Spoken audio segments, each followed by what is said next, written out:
Chapter 182.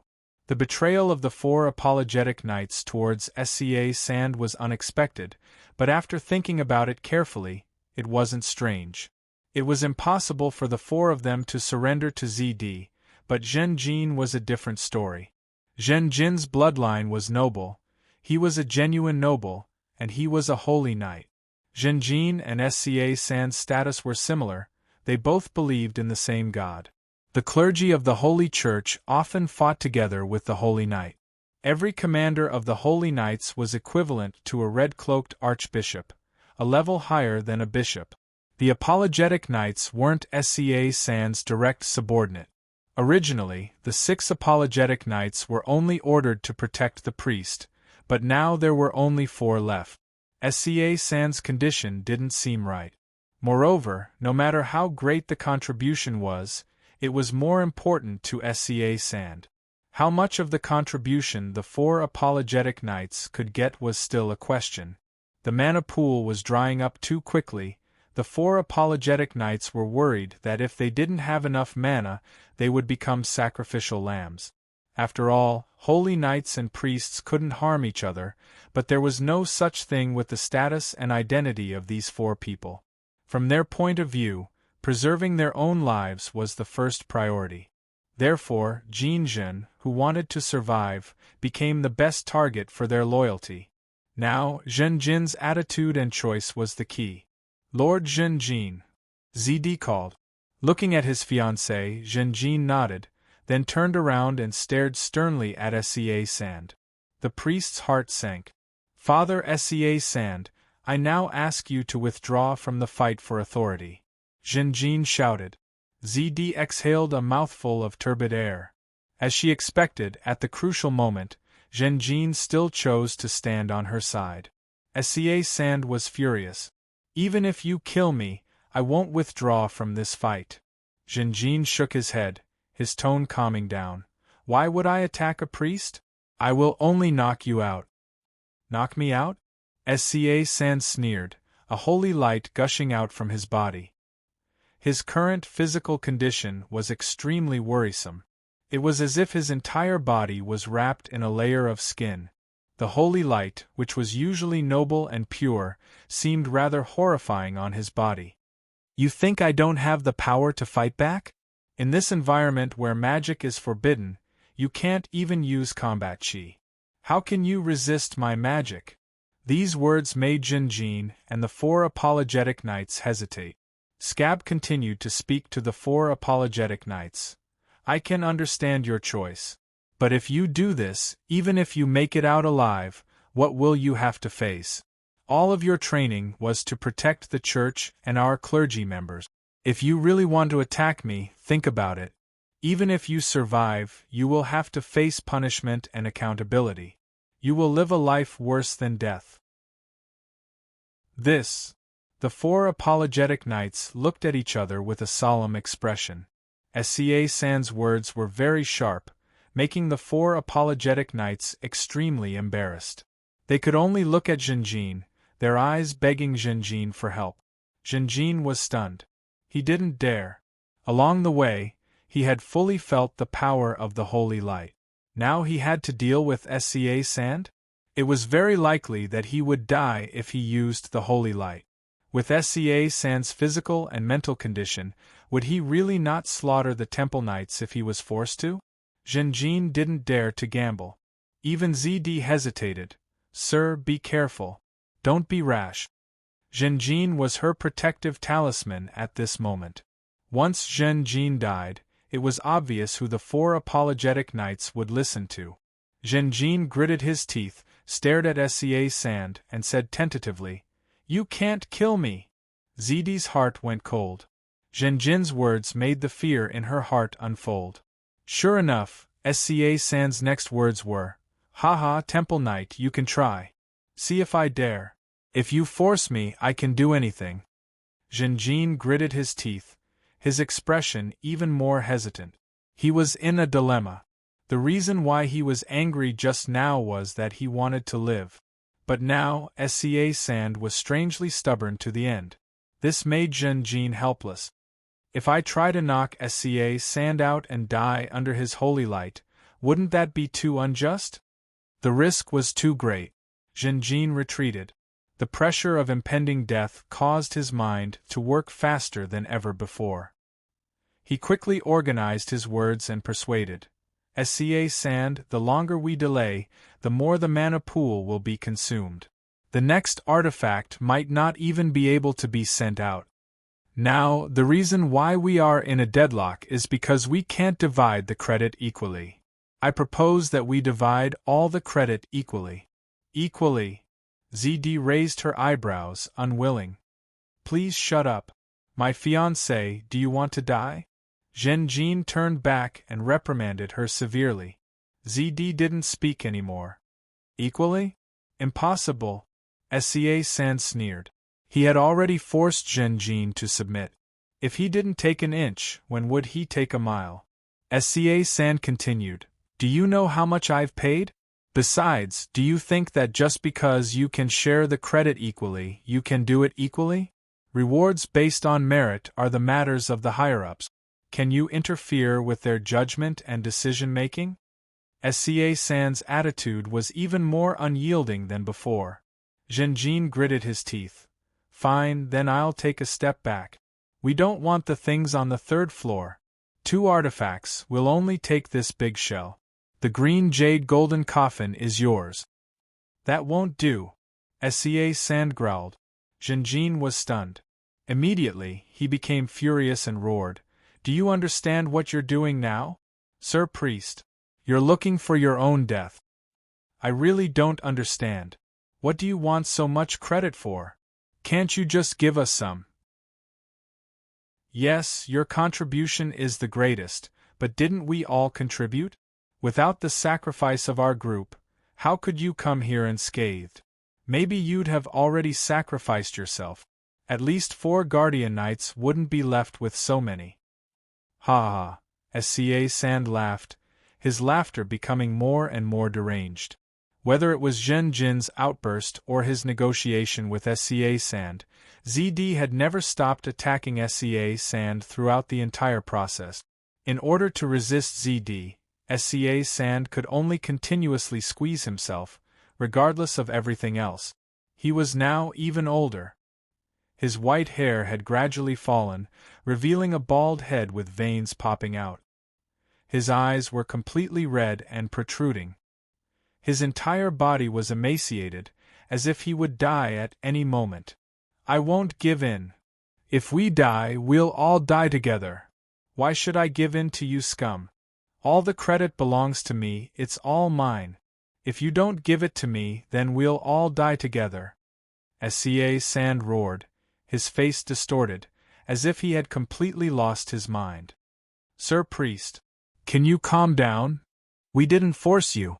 The Guardian Knights were panicking. I won't give in. I won't give in to things like you. SCA Sand muttered, constantly emphasizing. His gaze was obviously sluggish, giving people the feeling that he was delirious. The reason? We can discuss. If you have a problem here, we can solve it together. Zhenjin growled. Facing such a stubborn and unyielding SCA Sand, he had a headache. After a long time, SCA Sand reacted. The reason? There's only one reason. Listen carefully.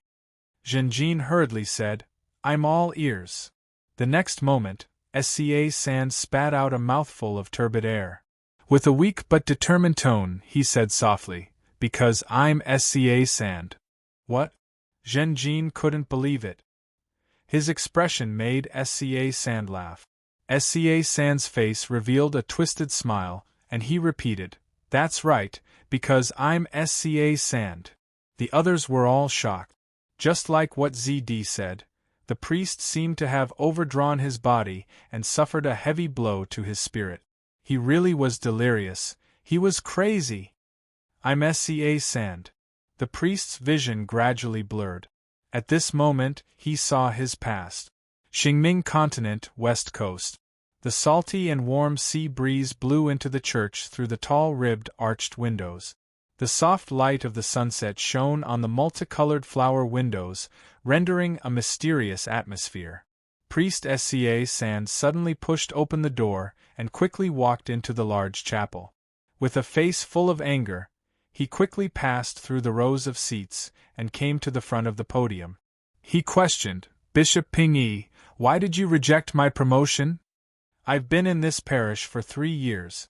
For 3 years I've been conscientious, contributing to the parish. Which day did I not wake up early and sleep late? Most of the small churches in the parish were built under my supervision. These years, almost all of the new believers were developed by me. For this, I worked through the night and exhausted my mind. My merits are more than enough for me to be promoted to bishop. My devotion to the Xingming Emperor can be witnessed by the sun and moon. My aptitude is definitely not a problem. I can even use the resurrection technique as a priest. I want to be a bishop. This is the goal I've been working towards for 3 years. Why did you reject it? Everyone else agreed, but it's your rejection that made my 3 years of hard work go to waste. What right do you have? Are you afraid? Or jealous? Jealous of me?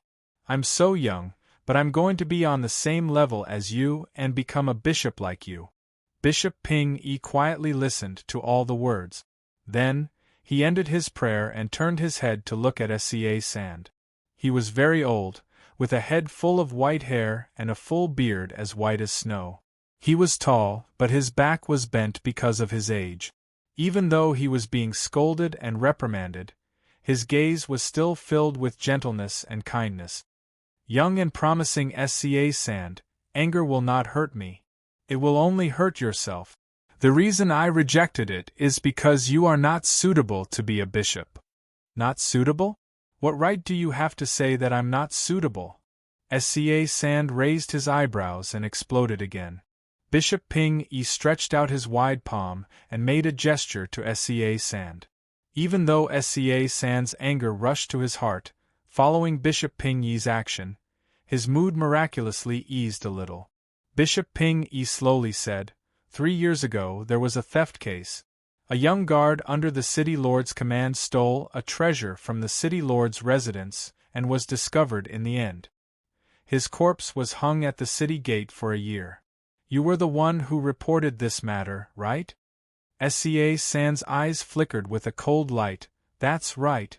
The truth was that this young guard was trying to elope with the city lord's daughter. Before the operation, the guard confessed to me, repenting his betrayal of the city lord and the guilt of being away from his parents. At the same time, he prayed for the success of this elopement. This bumpkin.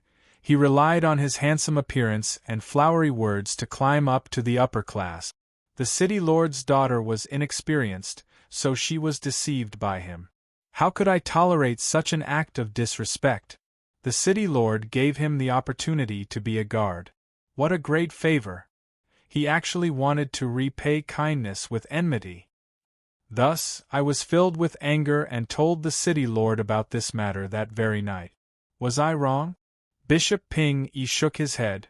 "Confession is the moment when mortals get close to God. We should forgive. This is a sacred matter and should not be used. You violated the Church's rules. 2 years ago, when the Archbishop of Secret Rainbow came to inspect, you were in charge of receiving him. During the 7 days of receiving him, hundreds of people in the parish lost their lives. Is this true?"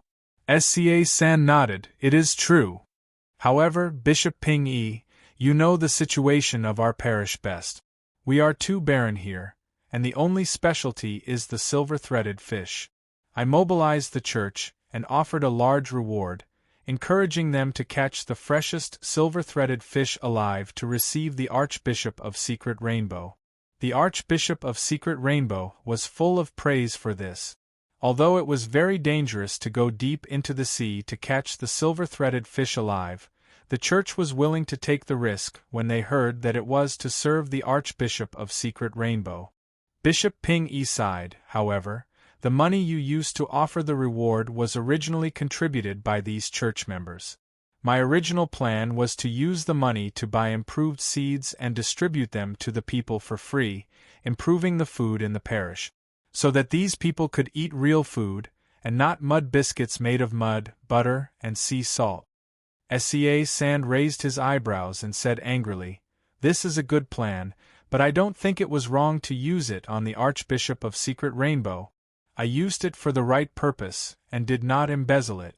I have never tasted a silver-threaded fish before. It is only natural for the lower class to contribute to the higher class. There is no need to care too much about these people, they are like weeds, the more they die, the more they grow. What is the most abundant in the parish? Isn't it just these people? Bishop Ping-yi, I know you were promoted from a commoner, and I understand your attitude. However, you are too sympathetic to these lower-class people.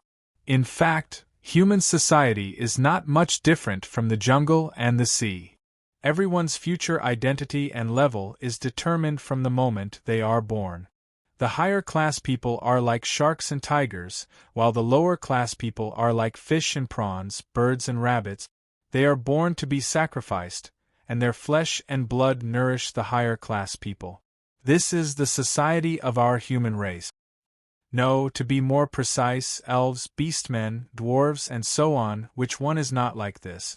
Only when the strong rule the weak, and the higher class rule the lower class people, will society be stable, families will have order, and the empire will have hope. Bishop Ping-yi shook his head. Because this money was used for other purposes, a famine came a year ago, and many people were at their wits' end. It was you who cooperated with the Lord to suppress these people, and slaughtered them all. I remember I told you not to act so hastily, right? Sand sneered. Indeed, Your Excellency, your idea at that time was to mediate, so you told me. But I was not willing. These rioters. They dared to rebel against the Lord. Just thinking about it makes me angry. Worms and earthworms should live in mud. This is the trajectory of their lives. Any lower-class people who covet the higher-class people, who are filled with greed and unwillingness, must be taught a bloody lesson. I killed all the people who tried to riot, and the parish is peaceful now.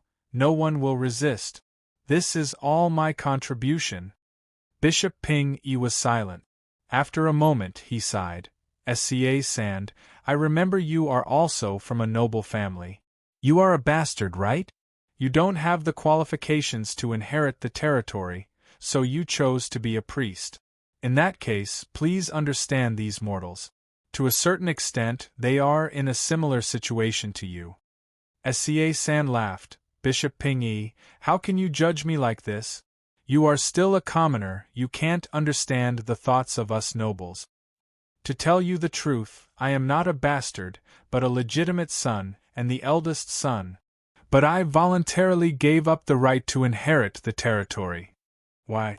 Because my bloodline is not outstanding, the concentration is very low, and my brother's potential is much stronger than mine. Bishop Ping-yi was stunned. What do you think the world is? What is the foundation of the empire? Bishop Ping-yi. Sand opened his arms, his voice so loud that it echoed in the chapel. It is because we have the right thoughts. When a person is born, their bloodline determines their life. Mortals without bloodline have to live in mud for their entire lives. This is actually a kind of protection for them. If you want an earthworm to rise high in the sky, it will only burn him to death from the sun. Although I have an outstanding bloodline, there are people of the same age who are much more outstanding than me in the family. For the entire family I have to give in. Lions are always competing with each other. We have to let the young lions with the strongest aptitudes eat the best meat. Only then can there be the strongest lion king of each generation. The family is like this, the empire is also like this. It is because of this that our human race can suppress the world and occupy the throne of the first overlord. Bishop Ping-yi, do you know that your thoughts are very dangerous? These mortals are not worth caring about. In order to protect them, you sacrifice the interests of the upper class. This will only make the Lion King of the entire Pride weak, and over time, the human race will become worse and worse, being overtaken by other races. Bishop Ping Yi's face was calm, but his gaze was firm. If mortals are not worth caring about, then what am I? This is the fairness of fate. Among the countless mortals, there will always be one or two lucky ones who stand out. But what does this count for? It is a miracle that it happened to you.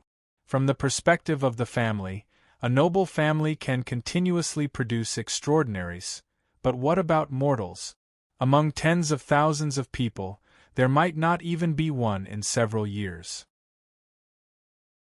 From the perspective of the empire, almost all the higher-ups are of noble birth. Even if they have the identity of a mortal, there is only one exception in 10,000. Forget it, looking at your expression, I know that you are stubborn. Sca Sand spat out a mouthful of turbid air and sneered. You can't convince me, and I can't convince you. Then come, Bishop Ping Yi, I formally propose a duel within the church. The duel within the church was one of the characteristics of the sacred sect, because the Xingming emperor was the god of victory. Once a dispute occurred, the winner of the duel within the church would also win in the dispute. A great battle lasted for half the night. A few days later, Sca Sand bid farewell to Bishop Ping Yi. I can heal the scar on your face, Bishop Ping Yi said. No need, I deliberately kept it. Sca Sand's face was calm, but his gaze was filled with hatred. I want to take it and continue on the path of my life. I want it to remind me at all times of the humiliation and failure I suffered here. One day, I will come back and tell you that I am the right one.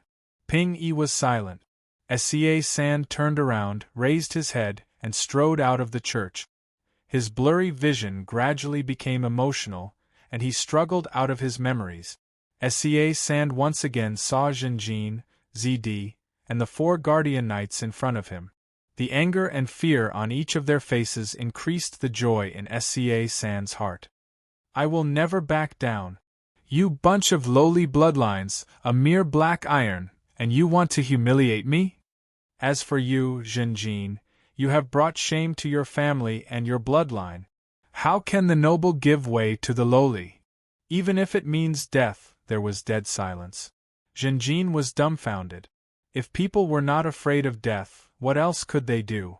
Everyone was helpless against Sca Sand. Then go to hell. ZD gnashed her teeth in hatred. Father, are you forcing us to make a move? The Guardian Knights were ready to make a move. Sca Sand only responded with a cold snort. The 4 apologetic knights looked at each other and dispersed. From 4 different directions, they slowly approached Scabshaw. The aura of defeat hit him in the face. Sca Sand knew that he had been bluffing.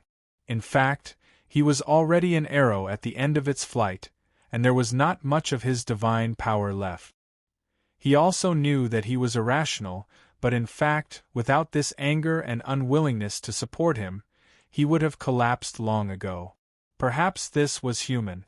Some people were usually controlled by their emotions and did not know it, but at the crucial moment, they were as calm and rational as ice. And some people were usually calm and rational, but at the critical moment of life and death, they were blinded by their emotions. Is this the best I can do? On the verge of defeat, Sca Sand's eyes suddenly burst out with a bright light. Wait! He blurted out, shouting in a low voice. At this moment, it was as if a bolt of lightning flashed through his mind. This bolt of lightning tore through the dark fog, illuminating a path to victory. My great lord! Sca Sand sighed, and his gaze immediately skipped over the Guardian Knights that he called out, skipped over Zhenjin, and landed on ZD's body. The shipwreck of the Pig's Kiss was caused by you, right? Miss ZD. Everyone? Jin Zhen was furious. Father Zhao Sha, you're talking nonsense. You just want to stall for time. This kind of trick.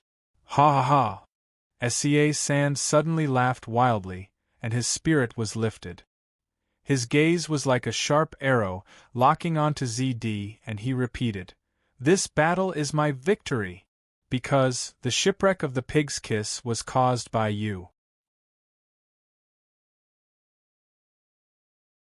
Chapter 183. Zhenjin and the 4 apologetic knights were a little surprised by SCA's certainty. Zidi's heart sank, but she sneered. Oh, father, you want to struggle? Just based on this one-sided statement? I have evidence, SCA growled. First, you have the 18th level of authority. This level of authority is not simple. It's not just a simple transaction with the war traffickers or a transaction volume that reaches a certain level. You can get this level of authority. I've already checked. There are a total of 50 levels of authority. The 18th level of authority is already very high, at least a partner. So, your relationship with the war traffickers is not that simple. Second, you just admitted that Zhenjin's substitute was custom-made from the war traffickers. Zhenjin once confessed to me, so I know that the first time he saw the substitute was in the warehouse at the dock. And before that, you couldn't show Zhenjin his substitute. This means that after you got the goods from the war traffickers, you transported them to the warehouse at the dock. I'm guessing that before this, you have already set foot on the island of confusion and returned to the dock with Zhenjin's substitute. You also said that this is all your guess. ZD shook her head. Don't worry. There's a third point. After the shipwreck, you disappeared. Most of the survivors had boarded the beach closest to the sunken ship, but there was no sign of you. Why was your landing point so far away from the sunken ship? After you fell into the water, the island was close at hand. Why didn't you swim to the beach closest to you? Instead, you chose to go further away? What's wrong with that? I was swept by the waves. ZD said indifferently. SCA's gaze became sharper. Ha ha, a very good excuse. You blurted it out, proving that you were already prepared to deal with this kind of questioning. But if it was the waves and you couldn't control yourself, then it's even more strange. Why did you land on this island with a group of people following you? Why did you happen to keep Zhenjin's substitute so well? Do you believe in the sea god? With his blessing, not only did he send you to the beach with the waves, but he also sent a team of people who happened to belong to you to protect you? ZD sneered. You didn't split up either, did you? Can I also suspect that you and the apologetic knights are the ones who caused the shipwreck? No, it's obvious that Father SCA Sand used divine spells to unite all the knights. When we were on the ship, the apologetic knights were always by the priest's side. Jinjin shook his head and denied ZD's words. He began to size up his fiancée in front of him with a surprised and suspicious look. ZD's face darkened. Ah! Scab laughed heartily. Temple Knight, it seems like you aren't that stupid. Then, I can conclude that after the shipwreck, you gathered a team of people and boarded the landing boat. You went to another place that you were relatively familiar with and landed on Confusion Island. You've come prepared. ZD retorted. If I came prepared, I wouldn't have chosen such a landing spot. This is a huge flaw. If you can see it so easily, others can naturally see it too. Would I expose myself so easily? So, you wanted to land on Confusion Island. You were prepared, but the timing was too hasty. You didn't prepare enough. This is probably because you created the shipwreck on the spur of the moment. Your original plan was to make an agreement with Zhenjin to go to the wilderness continent and help Zhenjin compete for the position of White Sand City's lord. But when the Pig's Kiss sailed to the shipwreck site, you discovered that a shocking change had occurred on Confusion Island. A team of powerhouses from the Bloody Judgment Court raided the underground alchemy factory. They almost died together with the war traffickers. Because you have the 18th level of authority, you learned of this situation. You decided to land on Confusion Island at the last minute. From your point of view, if the war traffickers were seriously injured, you could rescue them. This would be a huge contribution. If the war traffickers died, you could immediately take over all their assets. If the Bloody Judgment Court won, You could pretend to be innocent and see if there was a chance to destroy the evidence of your Wisteria Chamber of Commerce colluding with the war traffickers. But when you decided to take action, you found that you couldn't do it openly. You could only do it secretly. There's another problem.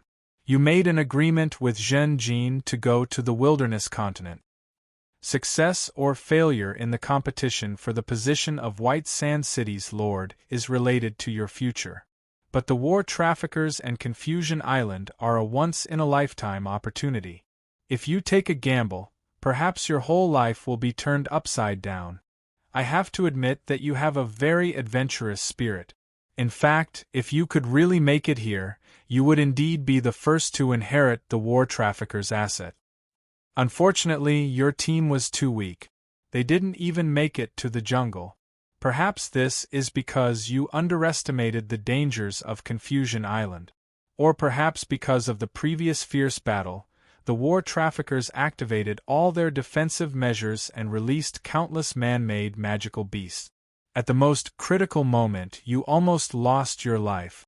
You had no choice but to hastily awaken the substitute. Because the substitute's memory was too hasty, it was only instilled with a small amount of memory. That's why you had all kinds of experiences later. ZD's eyes flickered as she retorted, "Then why did I kill the captain? If I really wanted to land on Confusion Island, I wouldn't have brought more people ashore, right? After discussing with Zhen Jin, I secretly left with a landing ship. Wouldn't that be fine? Why would I do something so superfluous as to kill the captain and create a shipwreck so that more people would land on Confusion Island?" As soon as these words were spoken, Zhen Jin and the four apologetic knights' faces changed dramatically. ZD saw the change in their expressions and her face suddenly turned pale. At the critical moment, she made a huge mistake. Scab was very excited. His pupils dilated as he stared at ZD. "Did I say that you killed the captain?" ZD tried her best to make up for her mistake. She shrugged and said, "What's wrong with that? You framed me for causing a shipwreck, then the captain must be the biggest obstacle. His cause of death is a mystery. I just said in advance that you want to frame me. As expected of the president of the Chamber of Commerce, you're really eloquent. Unfortunately, I know why you killed the captain," Scab said. "Because you found out about the captain of the Pig's Kiss and wanted to harm you. He was actually a member of the Temple Knights, Fan Yi. Fan Yi was one of the competitors for the position of the Lord of White Sand City. Later, I realized that my itinerary was actually a coincidence. The captain was loyal to Fan Yi's family. He was ordered to investigate my information, and if the situation permitted, he would use Fan Yi's name to express goodwill to me in advance. Your goal was to get close to me, so you chose to land on the Pig's Kiss. The captain might not have found out about Zhen Jin, but he found out about his fiancée, Miss ZD. Of course, the captain would want to harm you.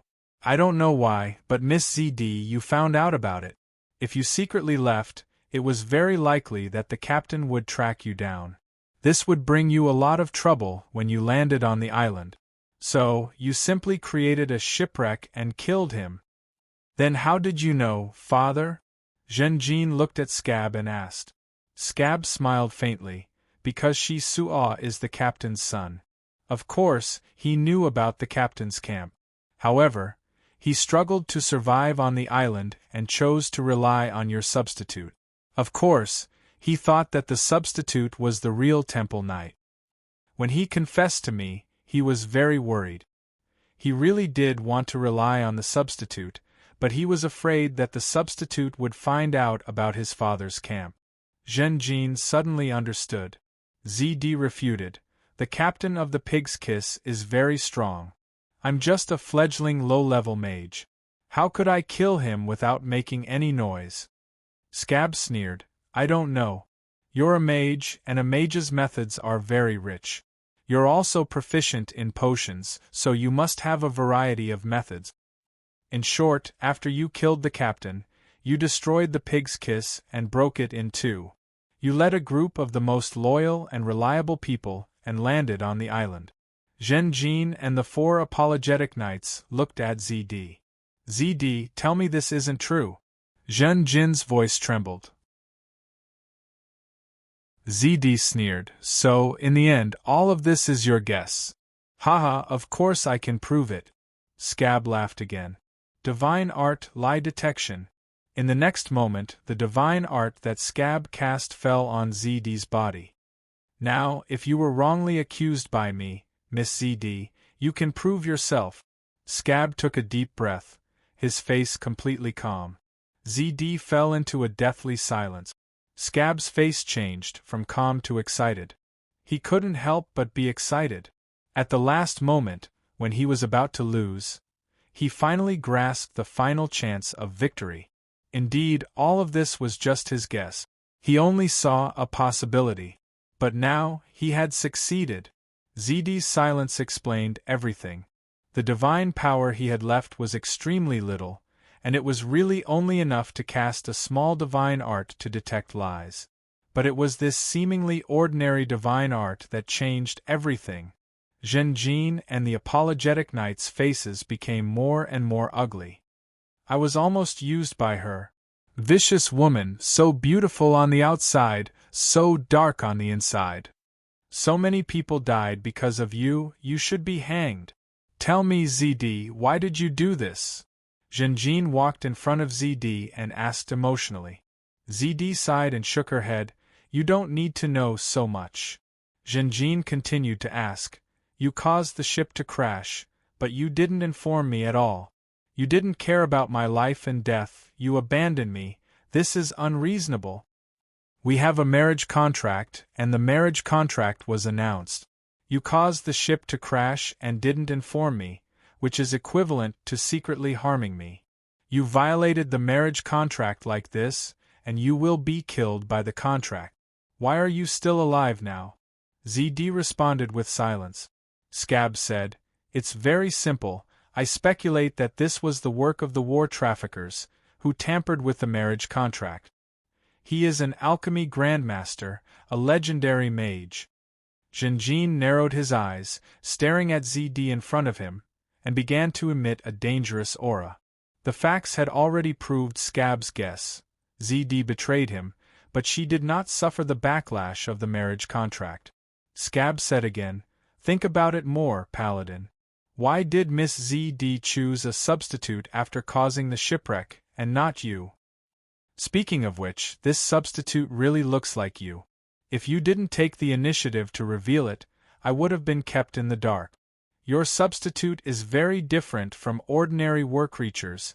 He is very special. It is very likely that he was personally modified by the war traffickers. I'm afraid that Miss ZD really wanted to use a substitute to replace you. Scab's words made Zhen Jin's body and mind tremble violently, and then an ice-cold chill gushed out from the depths of his heart, quickly spreading to his whole body. No, impossible. Zhen Jin held his head, and his frightened emotions made his pupils shrink to the smallest. I want to compete for the position of White Sand City's lord, and my identity will definitely be strictly checked. If I become the city lord in the future, I will be even more strictly examined. In addition to the examination of bloodline, there will also be the examination of memory, and the use of divine arts. Zhen Jin subconsciously retorted. Scab sneered, Look at these man-made magical beasts. These are all proof that the war traffickers are already the world's peak in the field of life alchemy. The examination of bloodline is not a problem for him. Think about your substitute, the Temple Knight. The accuracy he displayed was even greater than yours. I heard that he can also use the 100 needles fighting technique? And memory is even less of a problem. Didn't you use the memory crystal before? As for the examination of divine arts, this is indeed a huge obstacle. But for the war traffickers, I don't think it's a problem. Look, what is this big shell? Scab's eyes indicated. Zhen Jin's body and mind trembled again, and he muttered, The fairy tale of the mermaids. The pearl foam produced by this artifact could even deceive the gods, and was the world's best disguise. At this moment, Zhenjin finally realized his true situation. I didn't expect that there would be a deadly poisonous snake hiding by my side. Apart from the horror, there was also a monstrous anger. You damned woman, you actually want to take my life. Zhenjin was agitated, and he pulled out the silver lightning, thrusting it towards ZD. Spare her life. At the crucial moment, it was Scab who called out. Zhenjin's wrist shook, and the silver lightning almost grazed ZD's heart, passing through her body. Scab shouted, "Don't be impulsive, Paladin. I don't have enough divine power, and I can't invade the authority by myself. But my spirit has been entangled with ZD's spirit. Her spirit has been recognized by the tower spirit, and I'm trying to adjust my own spirit, pretending to be her. Only in this way can I control the teleportation authority again. Of course, if Miss ZD can obediently cooperate with me, that would be the best-case scenario." ZD sneered, "You wish." Saying this, she urged her spirit again and attacked Scab. Scab's nose started to bleed, and he felt dizzy. "Very good." Scab clenched his teeth and persisted. Torture her ruthlessly." Zhenjin moved, and with a kick, he kicked ZD to the ground. Then, the silver lightning sword in his hand lightly pierced through ZD's shoulder, and she was temporarily fixed to the floor. The intense pain caused ZD's spirit to fluctuate, and Scab took the opportunity to counterattack, stabilizing his position. But ZD's spirit still stubbornly resisted. "Let's die together." "You want me to die? Why? Have I ever treated you badly? I've always treated you with sincerity." Zhenjin roared, extremely angry. The silver lightning in his hand pierced continuously, and soon, there were more than 10 small bloody holes on ZD's body. The silver lightning continued to provoke, and ZD's hands and feet were cut off, and she could no longer exert strength. The immense pain caused the girl's body to twitch, but she clenched her teeth tightly, and did not let out a cry. This tough attitude made Zhenjin hate and angry, and he tortured ZD even more viciously. The magic robe could not resist the silver lightning, and ZD's ears and fingers were cut off one by one. The skin on her arms and legs were cut off piece by piece, revealing the bright red flesh underneath. Soon, a pool of blood accumulated under ZD's body. The 4 apologetic knights felt a chill in their hearts. Zhenjin was proficient in martial arts, and his methods of torturing people were even more skillful. He had a good understanding of the human body's structure, and ZD suffered a great deal of pain, but she did not die immediately. After a while, Scab suddenly made a sound, and the spiritual confrontation achieved a breakthrough. He began to regain the authority that he had lost previously, and he was progressing at a rapid pace. ZD's spirit was constantly shrinking and collapsing, and her usually bright purple crystal-like eyes became dim. Waves of black and gray color filled her vision. "I never thought that my end would be like this. I still failed in the end." The aura of death came from all directions.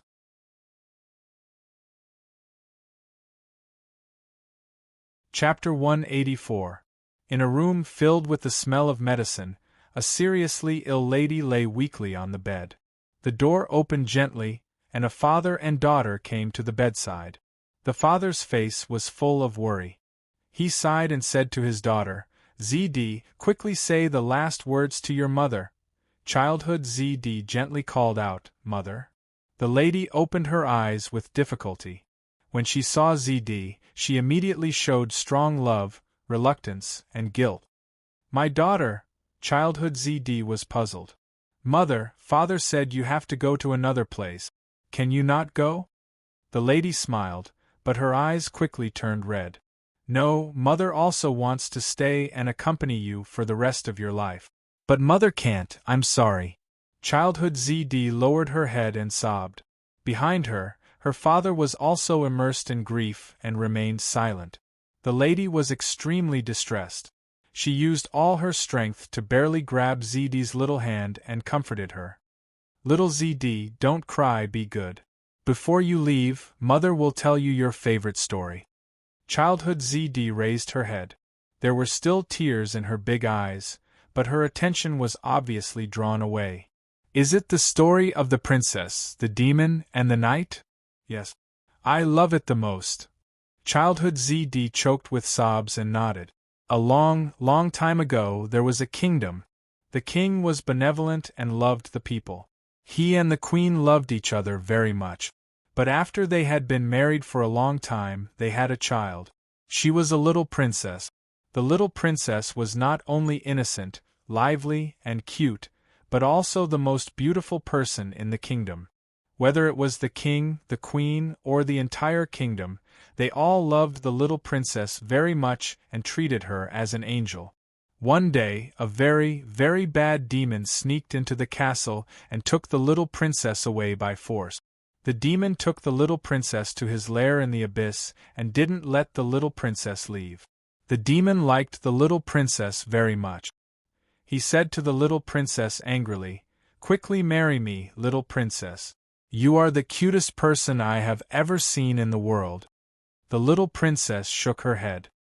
"I don't want to marry you, you bad demon. My father and mother will send knights to save me." The demon laughed. "My lair is very, very deep in the abyss. No one knows its exact location. How can a knight find it?" The little princess gradually grew up. The demon bared his teeth at the princess and said, "Princess, oh princess, you are the most youthful and beautiful girl I have ever seen in the world. Quickly marry me. After so many years, your knight still can't find this place." However, the princess did not doubt him. Instead, she was even more determined than before. "There will definitely be knights who will find this place. I will never marry you." The princess gradually grew older and became the eldest princess. The demon was even more captivated by the first princess. "First princess, you are the most charming and seductive person I have ever seen. Your skin is smoother than snow, your face is prettier than the goddess of beauty, your eyes are brighter than the stars at night, and your golden hair is long and soft, like silk woven by the sun. Quickly marry me. My knight will come and save me." The first princess was still very determined. The demon mocked, "You can't wait. You have waited for so many years. If you wait any longer, the god of time will take away your youth, fade your brilliance, and put wrinkles and age on your body. Rather than that, you might as well marry me now." The first princess thought for a moment and deliberately said to the demon, "Let me think about it. If I am in a good mood, I will agree." The demon was very happy. "Then how can I make you happy?" The first princess said, "Oh, it's like this. Your lair is dark and stuffy. For so many years, I have not seen the night sky. If I see the vast sky and feel the cool night breeze, my mood will naturally be cheerful." The demon thought for a moment and agreed. "That's easy. I will open the lid of the abyss and you will be able to see the night sky." Thus, the demon opened the lid. The first princess looked up and saw the night sky and many stars. She suddenly pulled off her hair tie, and her long golden hair, which was as beautiful as a waterfall, spread out. Her long hair emitted golden sunlight. The sunlight shone into the night sky and covered the brilliance of the stars. A handsome, young, brave and fearless knight saw the golden sunlight and broke into the abyss to find the demon and the first princess. "Let go of the princess, you despicable demon!" The knight shouted and engaged in a fierce battle with the demon. The knight was very powerful and the demon was no match for him. But the demon was very cunning. He stretched out his finger and turned the princess into his appearance. Now the two demons were standing in front of the knight. The two demons laughed proudly at the same time. "Knight, put down your spear. You can't tell who is real and who is fake. If you make the wrong choice and kill the real princess, it will be terrible." The knight hesitated for a moment but quickly made a decision. He pulled out his sword and slashed at the real devil. The demon was seriously injured and roared in disbelief. "How do you know I am real?" "Because your body emits a strong smell of sulfur. But the real princess, although her appearance has been turned into a demon by you, has a moving fragrance." the knight replied. And so, the demon was killed by the knight. As soon as the demon died, his dark magic also disappeared and the princess returned to her original appearance. The young knight took the princess away from the abyss of sin and returned to the castle to see the king and queen.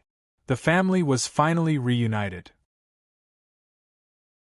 The princess married the knight and lived a happy life from then on. After telling the story, the madam became weaker.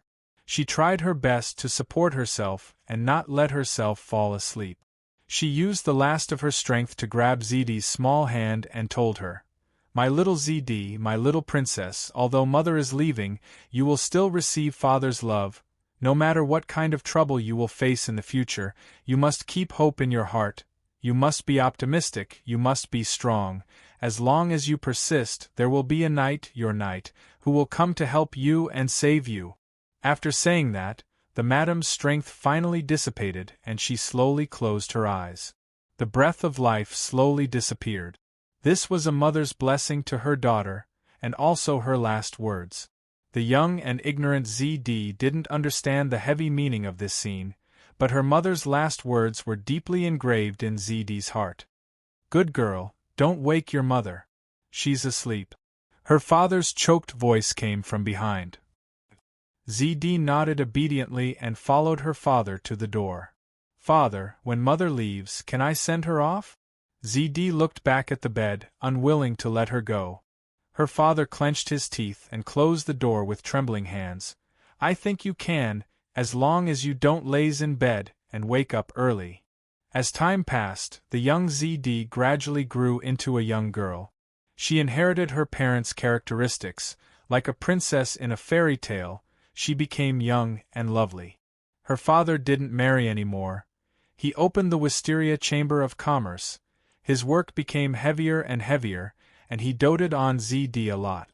Perhaps it was because he didn't have enough time to accompany ZD as she grew up, but this doting was mixed with a lot of guilt. Her beautiful face made ZD receive attention and welcome wherever she went. In the academy, the young girl ZD was pursued by many young men.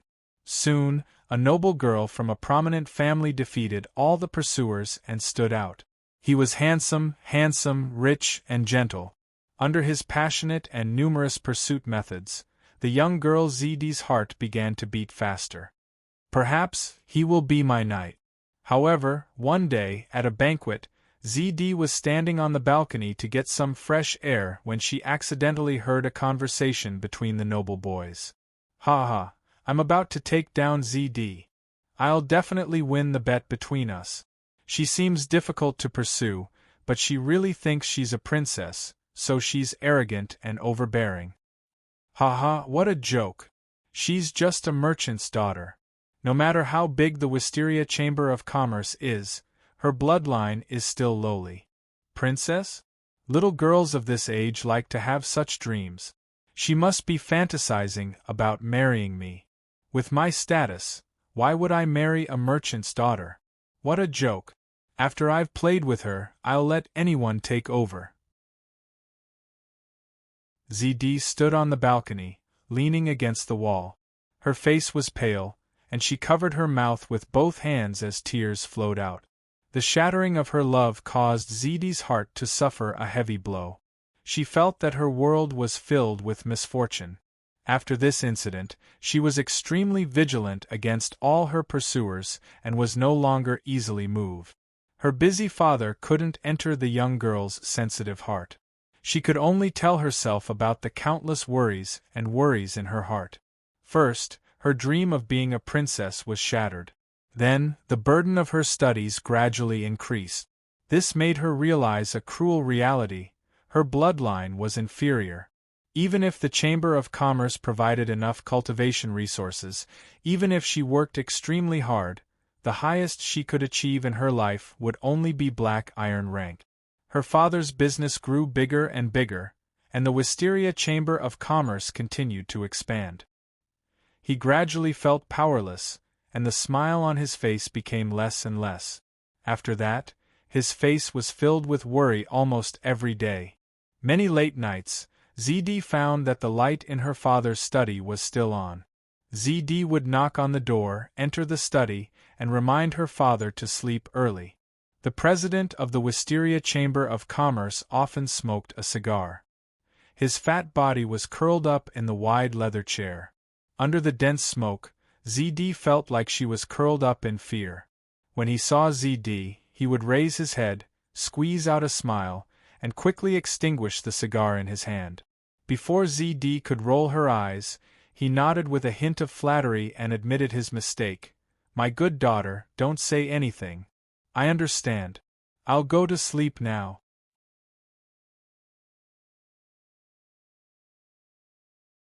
Chapter 185. In the process of growing up, there were too many changes. The only constant seemed to be the father's love for his daughter. Year after year, the birthday parties he held for his daughter became more and more luxurious. For her 11th birthday party, her father spent a lot of money, and the party covered the whole garden city. "Right here, stop." Her father removed his hand that was covering ZD's eyes. Clang, clang, clang. ZD's eyes suddenly brightened, and her small mouth subconsciously formed an O shape. Her face was full of surprise and surprise. In front of her, there was a huge cake that was 3 meters high and divided into 11 layers. It was shining with brilliant colors. Each layer had its main color: red, orange, yellow, green, blue, and purple. It was dreamy and charming like a rainbow. ZD exclaimed, "Rainbow cake!" This dessert was a classic, famous throughout the empire. In the world, there were no more than 10 people who could make it. Because it used many rare magic materials, every bite of the rainbow cake could make people feel the sweetest taste in the world and produce a very relaxed and pleasant mood. This was a top-grade cake, which was of great help and enhancement to the cultivation and state of the person who ate it. "Haven't you always been curious about the taste of the rainbow cake?" Her father smiled. "So this time I invited a famous pastry master. This cake is your birthday cake." "Dad, this is really great." ZD was so excited that she was incoherent. She hugged her father's arm and leaned her head on his shoulder, her eyes shining. "I know you love me the most, Dad. Of course, you are my little princess." Her father laughed and immediately showed a touch of hesitation. "Daughter, in addition to this birthday cake, Dad also arranged a date for you." "Another date?" ZD immediately let go of her arm, stepped back, and looked at her father, frowning. Her father smiled bitterly. "Child, you have grown up, and it's time to accept these things. I know you have always been disgusted with these things, but… Okay. For the sake of the rainbow cake, I will go. But don't expect me to lower my standards. Which family is it this time?" His father blinked repeatedly. He had prepared these words for a long time, but when he was about to say them, he realized that it was so difficult to say them out loud. "He's a noble among nobles. Of course, he's also a knight. After a long while, the father spoke with difficulty. "All right, I got it. Stop talking." Before her father could finish, ZD interrupted him. She began to walk around the rainbow cake, admiring it carefully. Her whole mind was on it, and she kept clicking her tongue in admiration. Looking at his daughter's happy expression, the father's expression was quite complicated.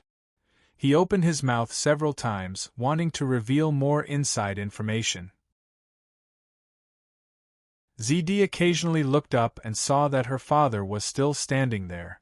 She waved her hand and said, "Dad, you're still here? Go ahead and do your work. Don't worry, I'll deal with it. Even if I don't like him, I won't offend him. Then I'll be going." His father sighed and left with difficulty. The banquet was a gathering of distinguished men and nobles. ZD was undoubtedly the main character of the movie. She received so many gifts that her hands went soft. In the middle of the banquet, ZD walked to a room on the second floor. Today, she was dressed in a pink princess dress with a cute lace hem. On her feet was a pair of white pearl-like high heels, and on her arms was a pair of pink silk gloves. Her hair was curled up like waves, and her amethyst-like eyes were covered by thick eyelashes. It made her cute, noble, and with a hint of charm. Compared to when she first appeared, she now had a bright diamond necklace on her chest, a white jade bracelet inlaid with gold on her wrist, and a small and exquisite crystal crown on her head. These were all gifts given by the nobles at the banquet. She opened them in front of them and happily put them on. Both the host and the guests were happy. In the ballroom downstairs, the commotion caused by the rainbow cake was still ongoing. "This is the most glorious birthday party I've ever had." ZD was in a good mood and knocked on the door. "Come in." A voice came from the room. ZD entered the room and saw a short and fat middle-aged man standing in front of the floor-to-ceiling window. He was holding a wine glass in his hand and looking down at the garden under the night sky. The moonlight shone through the window on his face, revealing his oily face. "My lord." ZD was slightly stunned. She had come to keep an appointment and didn't expect to see the Lord of the Garden City. "I think I may have entered the wrong room." ZD was about to leave. "You didn't enter the wrong room, my little beauty." The Lord of the Garden City turned around and looked at ZD with a smile. "Your date is me." "What?" ZD widened her eyes and looked at the middle-aged man who was older than her father in shock. "That's impossible." ZD shook her head. Her face was pale and she kept stepping back. "This joke isn't funny." The Lord of the Garden City looked at her with interest. "Of course it's not a joke. If you don't believe me, you can look up at the room number." ZD retreated to the door and looked up at the room number. Panic and fear made her delicate body tremble. No, this isn't true," ZD murmured. She couldn't believe the fact in front of her eyes. "Didn't your father tell you?" The Lord of the Garden City felt strange. ZD was shocked. At this moment, she completely understood why her father had such a complicated expression when he talked to her before. The girl's heart was in a mess. "Oh, my poor little girl." The Lord of the Garden City walked slowly to ZD. "Look at you now. You're like a delicate flower swaying in the wind and rain. Don't worry. I'm a man who cherishes flowers. I'll cherish you." No. ZD suddenly woke up. She kept stepping back until she reached the corridor. She kept shaking her head. "It shouldn't be like this. It shouldn't be like this." The Lord of the Garden City walked to the door. He looked down at ZD with pity and mockery. "In fact, it should be like this. Do you know how big the Wisteria Chamber of Commerce is now? How many influential people have infiltrated it? Do you know that your father can't control the Chamber of Commerce anymore? You and your father don't have a decent status at all. Your bloodline is low and your status is low. In your whole life, you can only be limited to the level of black iron. But you have a huge amount of wealth. The Wisteria Chamber of Commerce is second only to the 6 chambers of commerce. It's a giant. I have to admit." The Lord of the Garden City shrugged. "Your father has excellent business skills.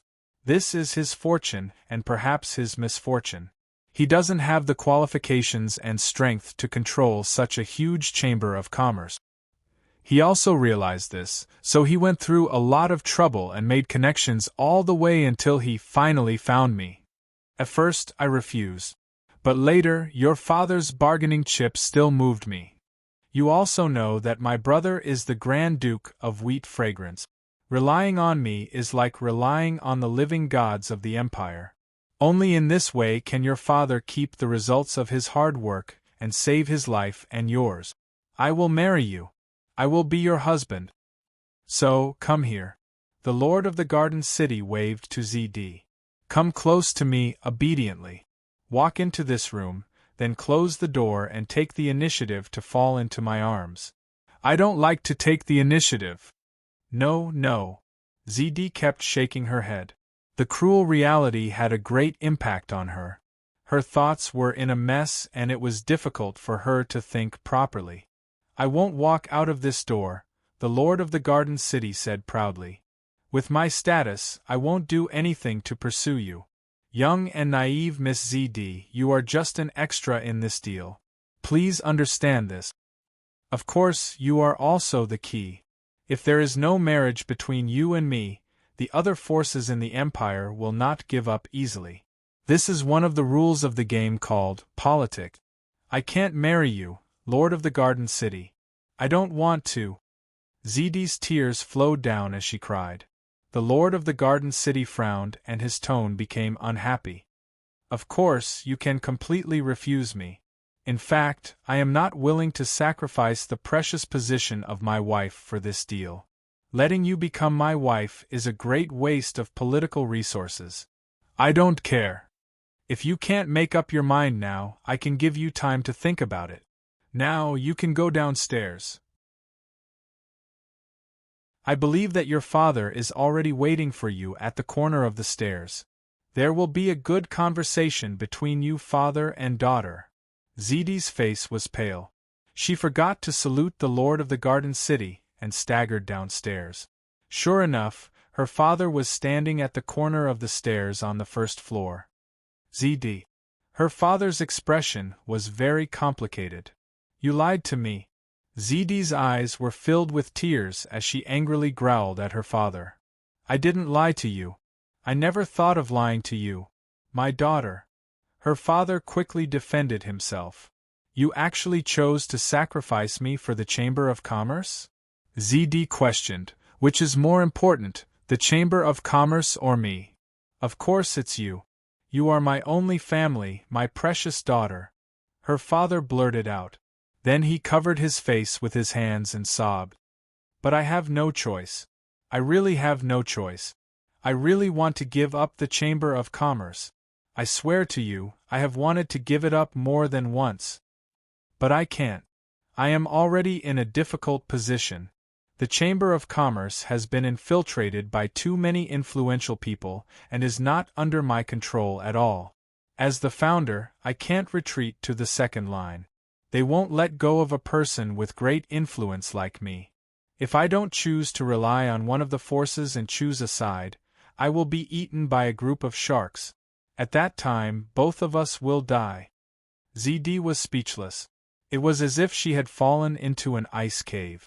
After a long time, she said, Then why didn't you tell me? Would it work if I told you the truth? Would it work? Her father became agitated. We are just lowly people, merchants with lowly bloodlines. No matter how much resources we use, we will only be black iron. No matter how much money I spend to hire strong people, even if they are legendary rank, no one will fight against the major forces of the Empire for us. Purple Vine Chamber of Commerce. Although the vines are winding and lush, no matter how wide they are, without a tree to rely on, they can only lie on the ground and be trampled by others. We have to rely on one of them. Do you understand? My daughter. Zidi frowned. Her heart was filled with endless sorrow. So, you want to sacrifice me? You want me to marry a man who is older than you? I'm sorry. Her father wanted to go up and hug Zidi. But Zidi quickly retreated. She firmly shouted to her father, The person upstairs is not my knight. My future is not like this. She said with a sobbing tone. Zidi, my daughter. Her father called out affectionately. But at this time, the city lord of the Flower City urged, President Purple Vine, you better hurry up. My patience is limited. Her father's face changed, looking like a dark cloud. He anxiously shouted at Zidi, don't mess around. Do you know how much I have paid for this deal? Your father has put in so much effort and taken so many risks for the Purple Vine Chamber of Commerce. You know a thing or two. You know how hard it has been for me. I can't just stand by and watch it get snatched away by someone else. Help me. Just treat it as repaying me for raising you. All these years, your food, clothes, and high school fees were all given by me. No matter what you want, I have tried my best to satisfy you. Just like the rainbow cake this time. Don't you like it very much? Looking at her father like this, Zidi only felt a chill down her spine. No, I don't like the rainbow cake. Now it seems that it is just a means for you to achieve your plan. From now on, I won't spend a single cent of your money. I'll return everything you've invested in me." Seeing ZD so determined, her father became angrier. "Enough! What nonsense are you talking about? Without me, you wouldn't even live a day. How can you live such a superior life on your own? Listen to me and marry the city lord of the Flower City. You won't have to worry for the rest of your life." "No, never!" ZD roared. She lifted her skirt and turned around to run. Her father called her from behind, telling her to stop, but ZD ran even faster. She ran out of the gate of the building, and almost sprained her ankle. She lost one of her beautiful pearl-white high-heeled shoes. ZD simply kicked the other one away. She ran into the garden. Her beautiful fluffy princess dress was scratched and torn in the bushes, adding holes to it and becoming tattered. She cried and her tears fell all the way. Her father's words were still echoing in her ears. "Without me, you wouldn't even live a day. How can you live such a superior life on your own? How hurtful!" ZD became angrier and sadder. She tore off the diamond necklace on her chest, and took off the expensive exquisite bracelet. Then she threw it on the side of the road. She finally ran to the gate of the manor. The guards looked at today's protagonist strangely. The princess who was originally dressed up, the apple of the president's eye, was now in ragged clothes. She was panting and her face was full of tears. "Miss ZD, is there anything I can help you with? Open the gate for me." "No, the president has given a strict order." The guards shook their heads firmly. "ZD." A familiar voice came from behind. ZD turned around and saw Fat Tongue. Her body trembled and tears fell. "Are you also here to persuade me, Uncle Fat Tongue?" Fat Tongue shook his head slowly. "I don't agree with your father's way of doing things. Take my carriage and leave. I will persuade your father." After saying that, he ordered the guards, "Now open the gate. But, I will explain to the president. If something happens, the responsibility will be on me. I won't implicate you." Fat Tongue was firm. The guards could only obey. Fat Tongue escorted ZD all the way to his carriage. "Uncle Fat Tongue, thank you." ZD stepped on the stairs of the carriage. She was very grateful to Fat Tongue. Fat Tongue gave a wry smile and said, "I watched you grow up, kid. Don't blame your father. He has his difficulties and was forced to do so." "No, I will never forgive him." ZD gritted her teeth. She took a deep look at the manor, which was her home for many years. Then, she got into the carriage. Inadvertently, the crystal crown on her head hit the lintel of the door and fell off. ZD looked back at the crown on the ground and closed the door of the carriage without hesitation. "Let's go. Back to the Magic Academy." The next moment, her determined voice came from the carriage.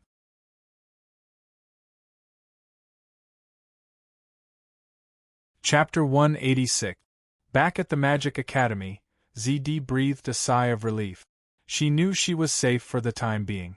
This Magic Academy had 7 legendary mage towers. There were several passages inside the academy that led to the 16 half-planes. This was one of the best magic academies in the Empire. ZD's father had spent a lot of money to be able to study here. The escape at the birthday banquet was like a dream.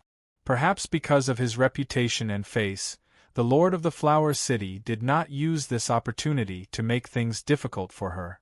Her father was still providing ZD with her high living expenses and school fees without interruption. ZD's life seemed to have returned to its former tranquility. However, she understood that her heart had undergone a huge change. She no longer used the money provided by her father every month. She began to rely on herself. There were 3 types of students in the Magic Academy. The first type was the rich and powerful. A superior bloodline naturally gave them a noble status. The second type was the children of rich families. ZD belonged to this type. Her bloodline was low and her talent for magic was not high. Her lifetime achievements were limited. However, when her mentor accepted her as an apprentice, she could receive a large amount of money. The research and cultivation of magic consumed a lot of resources. The third type was the commoner children with outstanding talent. Most of these students had outstanding mental strength and were selected through the Empire's selection system. There were also excellent seeds whose bloodline had mutated. If these students could grow up smoothly, they would often become the mainstay of the Academy or even the Empire. ZD no longer used the money provided by her father. This made her mentor very unhappy. The Academy would give out a large number of tasks every day, mainly to the commoner students. ZD was only a bronze-level magic apprentice. The range of tasks she could accept was very narrow. It was very difficult to complete them. However, she relied on these tasks to survive. Of course, this was not enough for her to be self-sufficient. Her situation became more and more difficult. She no longer had exquisite clothes. She began to compete with other students for tasks with higher rewards. Sometimes she was too tight on money and had to endure starvation. Her situation began to be known. Her former playmates and best friends all distanced themselves from her. Some even mocked and ridiculed her, not letting go of any opportunity to make fun of her. Some male students kept hinting to ZD, "You don't have to live so hard. In fact, your conditions are good. You can make good use of your natural resources. This way you can easily exchange for a lot of resources. Sometimes, it's beyond your imagination." Without exception, ZD sternly refused all of these implied and veiled requests. She discovered another side of the world. In her eyes, the once glorious, quiet, noble, and serious Magic Academy was now a bloody and cruel place. The mage towers intersected to form a special forest. The law of the jungle, where the strong preyed on the weak, also prevailed here. In this forest, every life had its own way of survival. The strong stayed alone while the weak stayed in group. Of course, ZD was not a strong person. At the same time, it was difficult for her to be accepted by a group of weaklings. ZD was like a canary in a bird's nest on a high branch. She suddenly fell to the bottom of the jungle. The lowest layer of the jungle was dark and lightless. If she wanted to survive, she had to grab every ray of sunlight, every bit of food and water. Living beings that were as weak as her naturally felt repulsion, wariness, and schadenfreude when they saw her, who was like a canary. She stumbled and fell, and was constantly at the losing end. In the difficult process of survival, there were many temptations and traps. The male students had never stopped hinting at her, and the funds in her account had also accumulated over time. All of this reminded her that as long as she gave up some seemingly insignificant things, she would be able to show her splendor again, and once again stand on a high branch, living a relaxed and glorious life. But ZD never wavered. She sometimes surprised herself with her determination. Slowly, with great difficulty, she stood firm in the competitive Magic Academy, learned how to be self-reliant, and began to be self-sufficient. "I can finally rely on my own hands, rely on my own labor to support myself." This sense of accomplishment made her happy and filled her with pride. But at the same time, she felt inferior and discouraged. The harder she worked, the more she felt the barrenness of her potential and the bleakness of her future prospects. According to her spiritual energy and bloodline, the highest achievement she could achieve in her life was only the level of black iron. This meant that in this unique forest, even if she worked hard for her entire life, she would only barely be able to get out of the mud and reach the tree trunk. She could not even climb the lowest branch. Although ZD already knew about this a long time ago. But now, she felt the despair even more deeply.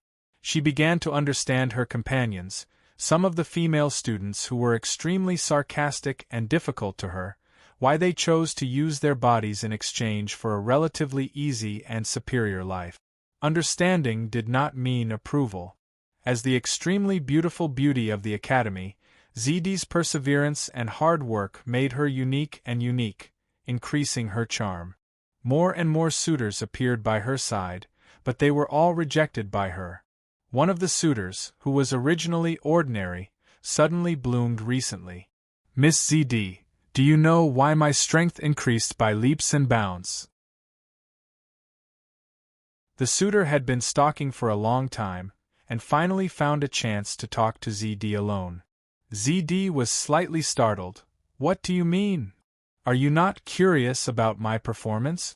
My bloodline is clearly similar to yours. The suitor smiled. Could it be that you have a way to change your bloodline? ZD was slightly startled and asked. The male student laughed silently and shook his head. Change your bloodline? How can you have such a naive idea? Bloodline cannot be changed, it is something that is determined from birth. Even if there is a bloodline awakening, it is only because of the original potential. When we entered the academy, our bloodline has already been tested, our potential is like this, you don't have to have such extravagant hopes in this regard. ZD frowned. Then the male student took a deep breath and said, My lovely Miss ZD, you have to understand that there are many types of power. Magic, Do-Chi, divine arts, and within magic there are many schools: fire, space, lightning, wind, summoning. Our bloodline has very little potential in these schools, but these schools of magic were also invented one by one and then flourished. Now there is such a brand new school. Perhaps your bloodline can help you even more in this school. ZD frowned. What are you trying to say? Here. The male student took the initiative to hand ZD a rolled-up parchment. ZD opened it and her pupils shrank as she couldn't help but gasp. Soul-devouring spell? Necromancy spell? You are crazy. Ha ha. The male student's face was full of ridicule. I am crazy? I am indeed about to be driven crazy by this reality. But I would rather be crazy than learn necromancy, because it can help me change the situation, to a certain extent, break the existing limits. You and I are the same, our aptitudes are too ordinary, our bloodline is too ordinary. If we don't go crazy, we will always be at the bottom, trampled under others' feet. But using this spell, I can use my soul to devour others' souls, thus strengthening my spiritual power. How about it? Do you accept? ZD's face turned pale. The suitor in front of her was pale, his eyes were dark, and his expression was deranged. One look and she could tell that he was abnormal. If she refused, she would almost certainly be attacked by this suitor. Since he had exposed necromancy, he would definitely kill her to silence her. And this was a remote part of the street. And spiritual power. ZD knew too well the significance of spiritual power to a mage. On one hand, she despaired of her own bloodline and aptitudes, and on the other hand, there was the new school of magic. Perhaps, as this suitor said, she would have a better performance in the school of necromancy. ZD felt her mouth go dry. She knew that she was moved. Her bloodline and aptitudes limited her, causing her to be a black iron her whole life. But maybe if I practice necromancy, my bloodline and aptitudes might be stronger in this aspect? This spell I will accept. After hesitating for a moment, ZD said with difficulty, Thank you. Ha ha ha, sign the contract first. Don't worry, I won't make things difficult for you. The contract is very loose, just to prevent you from reporting me immediately after you leave. The suitor laughed. There was no problem with the contract, so ZD signed it. Then, from now on, we are the same kind of people. Ha! Someone passed by, and the suitor immediately hid in the shadows and left. After that, ZD also left worriedly. At first, she put this spell on the shelf, not daring to touch it. She was very hesitant about practicing necromancy. As time passed, her situation became more and more difficult. Her teacher finally lost his patience and stripped her of her status as his subordinate after many failed hints and hints. This made her situation even worse. Without bloodline and aptitudes, and without wealth, ZD seemed to have fallen into a trap of despair, with no way out and nowhere to escape. Finally, late one night, ZD, who was alone, used her trembling fingers to unfold the parchment scroll that recorded necromancy. She began to try practicing necromancy. Her soul was gradually transformed by the power of necromancy. Devour a person's soul, and my spiritual power will increase greatly. The strong temptation almost caused ZD to lose her mind. No, how can I become a criminal? One wrong step, and every step will be wrong. I can't fall into the abyss of sin. Thinking about it carefully, I only need the soul of an intelligent being. I won't lay my hands on humans, but there are many slaves of other races in the slave market. Tempted, ZD began to look for a suitable target in the slave market. Boom! With a loud noise, a house on the street burst into flames. Don't kill me, don't kill me! The familiar voice stunned ZD, who was passing by. Soon after, she saw the suitor who gave her necromancy break out of the burning house and run for his life. A long spear suddenly shot out like a bolt of lightning. The suitor couldn't dodge in time and was assassinated on the spot. We received a tip-off, and after investigation, he has been corroded and turned into a necromancer. The city guards walked out of the burning house and explained loudly to the onlookers. Accompanying them was a teacher from the Magic Academy. He cast a spell in front of everyone, and under the effect of the spell, the soul of the suitor appeared, visible to the naked eye. His soul shone with a thick gray light, which was the characteristic of a necromancer's power. The passers-by exclaimed and then roared, "Kill the necromancer! Destroy his soul, destroy him completely!" Well done, city guards! ZD stood to the side, stunned, her face as pale as paper. The human-shaped soul of the suitor was screaming hysterically, making a sharp, ear-piercing sound. Suddenly, he noticed ZD. He rushed towards the girl as if he had gone mad. "No, don't come over." In a panic, the girl retreated, but fell to the ground. A bolt of lightning fell from the sky, destroying the soul of the suitor. "You are also an apprentice of the academy, right? You need to improve your combat skills." The teacher from the Magic Academy destroyed the soul with lightning, walked over, and helped ZD up. "Teacher." ZD's eyes were dazed, her mind filled with the scene of the soul of the suitor being destroyed by the lightning. "Let me check if you have been attacked by an undead spell." The mage tutor once again used a detection spell. After all, the soul of the suitor was about to pounce on ZD. The girl suddenly felt as if she had fallen into an ice cave, her heart palpitating, and endless panic drowning her. However, after the spell swept over her, there was no reaction.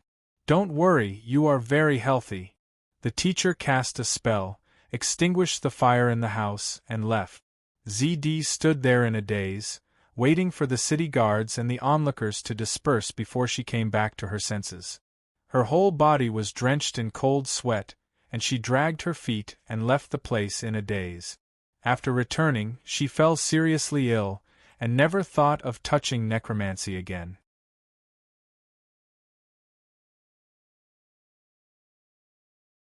Chapter 187. Back at the Magic Academy, ZD breathed a sigh of relief. She knew she was safe for the time being. This Magic Academy had 7 legendary mage towers. There were several passages inside the academy that led to the 16 half-planes. This was one of the best magic academies in the Empire. ZD's father had spent a lot of money to be able to study here. The escape at the birthday banquet was like a dream. Perhaps because of his reputation and face, the Lord of the Flower City did not take this opportunity to make things difficult for her. Her father also continued to provide ZD with her high living expenses and school fees without interruption. ZD's life seemed to have returned to its former tranquility. However, she understood that her heart had undergone a huge change. She no longer used the money provided by her father every month. She began to rely on herself. There were 3 types of students in the Magic Academy. The first type was the rich and powerful. The superior bloodline naturally gave them a noble status. The second type was the children of rich families. ZD belonged to this type. Her bloodline was low and her talent for magic was not high. Her lifetime achievements were limited.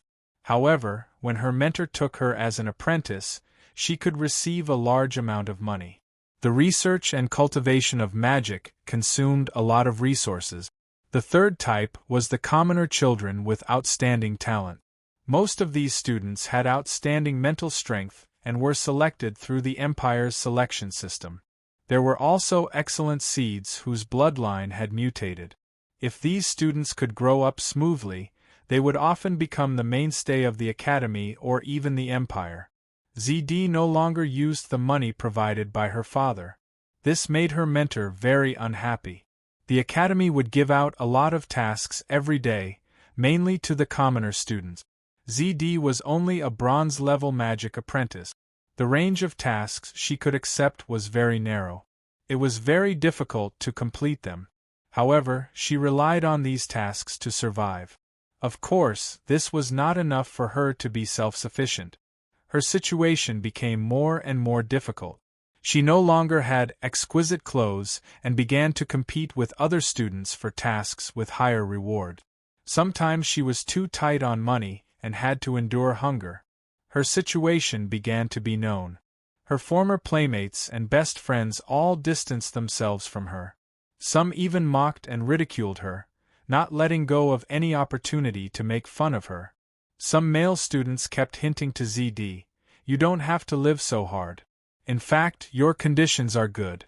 You can make good use of your natural resources. This way you can easily exchange for a lot of resources. Sometimes, it's beyond your imagination." Without exception, ZD sternly rejected all of these subtle and obscure requests. She discovered another side of the world. In her eyes, the once glorious, quiet, noble, and serious Magic Academy was now a bloody and cruel place. The mage towers intersected to form a special forest. The law of the jungle, where the strong preyed on the weak, also prevailed here. In this forest, every life had its own way of survival. The strong stayed alone while the weak stayed in group. Of course, ZD was not a strong person. At the same time, it was difficult for her to be accepted by a group of weaklings. ZD was like a canary in a bird's nest on a high branch. She suddenly fell to the bottom of the jungle. The lowest layer of the jungle was dark and gloomy. If she wanted to survive, she had to grab every ray of sunlight, every bit of food and water. Living beings that were as weak as her naturally felt repulsion, wariness, and schadenfreude when they saw her, who was like a canary. She stumbled and fell, and was constantly at the losing end. In the difficult process of survival, there were many temptations and traps. The male students had never stopped hinting at her, and the funds in her account had also accumulated over time. All of this reminded her that as long as she gave up some seemingly insignificant things, she would be able to show her brilliance once again. She would be able to stand on a high branch once again, and obtain a relaxed and glorious life. But ZD did not waver. She sometimes surprised herself with her determination. Slowly, with great difficulty, she stood firm in the competitive Magic Academy, learned to rely on herself, and started to be self-sufficient. I can finally rely on my own hands, rely on my own labor to support myself. This sense of accomplishment made her happy and filled her with pride. But at the same time, she felt inferior and discouraged. The harder she worked, the more she felt the barrenness of her potential and the bleakness of her future. According to her spiritual energy and bloodline, the highest achievement she could achieve in her life was only the level of black iron. This meant that in this unique forest, her lifetime of hard work would only allow her to leave the mud and reach the tree trunk. She could not even climb the lowest branch. Although ZD already knew about this a long time ago. But now, she felt the despair even more deeply. She started to understand her companions, some of the female students who were extremely sarcastic and difficult to her, why they chose to use their bodies to exchange for a relatively easy and superior life. Understanding did not mean approval. As the extremely beautiful beauty of the academy, Zidi's persistence and personal efforts made her stand out and increase her charm. More and more suitors appeared by her side, but they were all sternly rejected by her. Her teacher finally lost his patience after many hints and stripped her of her status as his subordinate. Zd could only continue to live in the Magic Academy with the identity of an ordinary student. But she gradually became like a fish in water. Her smart mind, sharp insight, and the connections she built with her good reputation, eloquence, and skill allowed her to seize small business opportunities. At the dock in the morning, the fish market was already open. Zd was dressed casually and strolled in. The fishy smell that she once hated, she did not care at all now. She had been to the fish market many times, and every time she came, she would buy tuna. Tuna was a large type of fish, which could be subdivided into yellowfin, big-eye, bluefin tuna, longfin, bonito, and so on. Zd could always choose the best quality tuna. This was the result of her inquiry, the use of the library's rich collection of books, and the experience of buying time and time again. There was a teacher in the Magic Academy who loved to eat tuna the most and issued such missions almost every day. Zd stood out from many competitors with her diligence and strength. Although the mission reward was not much, it was good that there were missions almost every day. Soon, through sharp eloquence, Zd lowered the price to the lowest limit and bought enough tuna. Just as she was about to leave, there was a sudden clamor not far away. Zd looked over and saw two bronze fishermen arguing. She immediately understood that they were fighting for the identity of the Fish King. Almost every day, the fishermen in the fish market would compete for the Fish King of the day. The fisherman who obtained the identity of the Fish King would always have a stall that would be the focus of attention. Often, in less than half a morning, the fish in the stall would be sold out. The rules of the competition for the Fish King were simple. It was a competition of the weight of the fish caught that morning. But the situation today was a little complicated, so there was a dispute. A fisherman who had obtained the identity of the Fish King discovered that there was a person hidden in the large fish he caught. This unfortunate person who fell into the water was dying, and half of his body was still in the fish's stomach. When the fisherman who had failed saw this situation, he immediately said that the weight of a person could not be added to the fish. But the fisherman who had been winning firmly said that the person who fell into the water was food in the big fish's stomach, so it should be the weight of the fish. When he caught the fish, he also overcame the weight of the fish and the person. It was very difficult. The other fishermen sneered at this statement. With such a man in the big fish's stomach, its movements must be slow, and this was the key to being caught. Both sides insisted on their own words and argued endlessly. The spectators were also divided into two factions, each supporting one person. Zd saw that the person who fell into the water was in a bad situation and shouted, "No matter what, we should save him first. Tsk, this is a barbarian. What is there to save?" The crowd did not care. If it was a pure human, the crowd could still save him. But barbarians mainly lived in the Frost continent and were a foreign race. Zd could not bear to see the barbarian die. She hesitated for a moment, but still took out a medicine from her bosom and poured it into the barbarian's mouth. The old barbarian woke up, but he was screaming and could not communicate. He was actually a lunatic. Some people made fun of Zd. This medicine was expensive, but she used it to save a lunatic without any return. Zd sighed. She did not have the heart to save him, but she did not have any intention of getting anything in return. But she did not refute and left with her head lowered. She was not eye-catching. This was because every time she went out, she would use a transformation medicine to temporarily change her appearance. Otherwise, with her original appearance, she would be the center of attention no matter where she went. Days passed, and the lunatic barbarian gradually became a scene in the fish market. He was as thin as firewood and his hair was disheveled. Although he was crazy, He was not a threat. The fishermen treated him as a target to be teased. Every day they would play with him and find amusement from him. However, although the old barbarian was crazy, he still had the instinct to eat. He barely survived by eating the organs of the fish that were abandoned in the fish market. ZD came to the fish market almost every day. Sometimes she could see the old barbarian, and sometimes she could not. Most of the time, ZD would bring some food to the old barbarian. One day, a few years later, she found the old barbarian sleeping soundly in the corner of the fish market. Just as she placed the food in front of the old barbarian, he slowly opened his eyes and said in fluent common language, "Thank you, young and kind miss."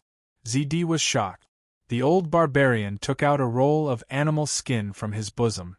"I am getting more and more awake. This is the formula of the medicine I made. It is the medicine of our barbarian tribe. Please accept it, young miss. We barbarians always know how to repay kindness."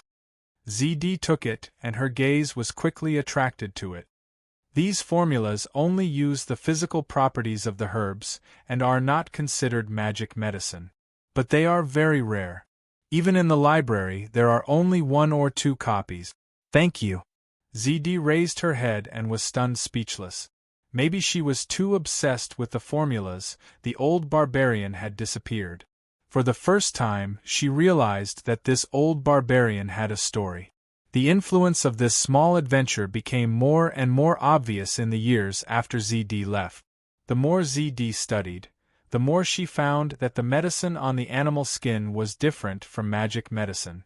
Although it was obviously a summary of the barbarian tribe's experience, it lacked the meticulous spirit and research advocated by the magicians. But the practical value was quite high. ZD's previous teacher was the best at alchemy.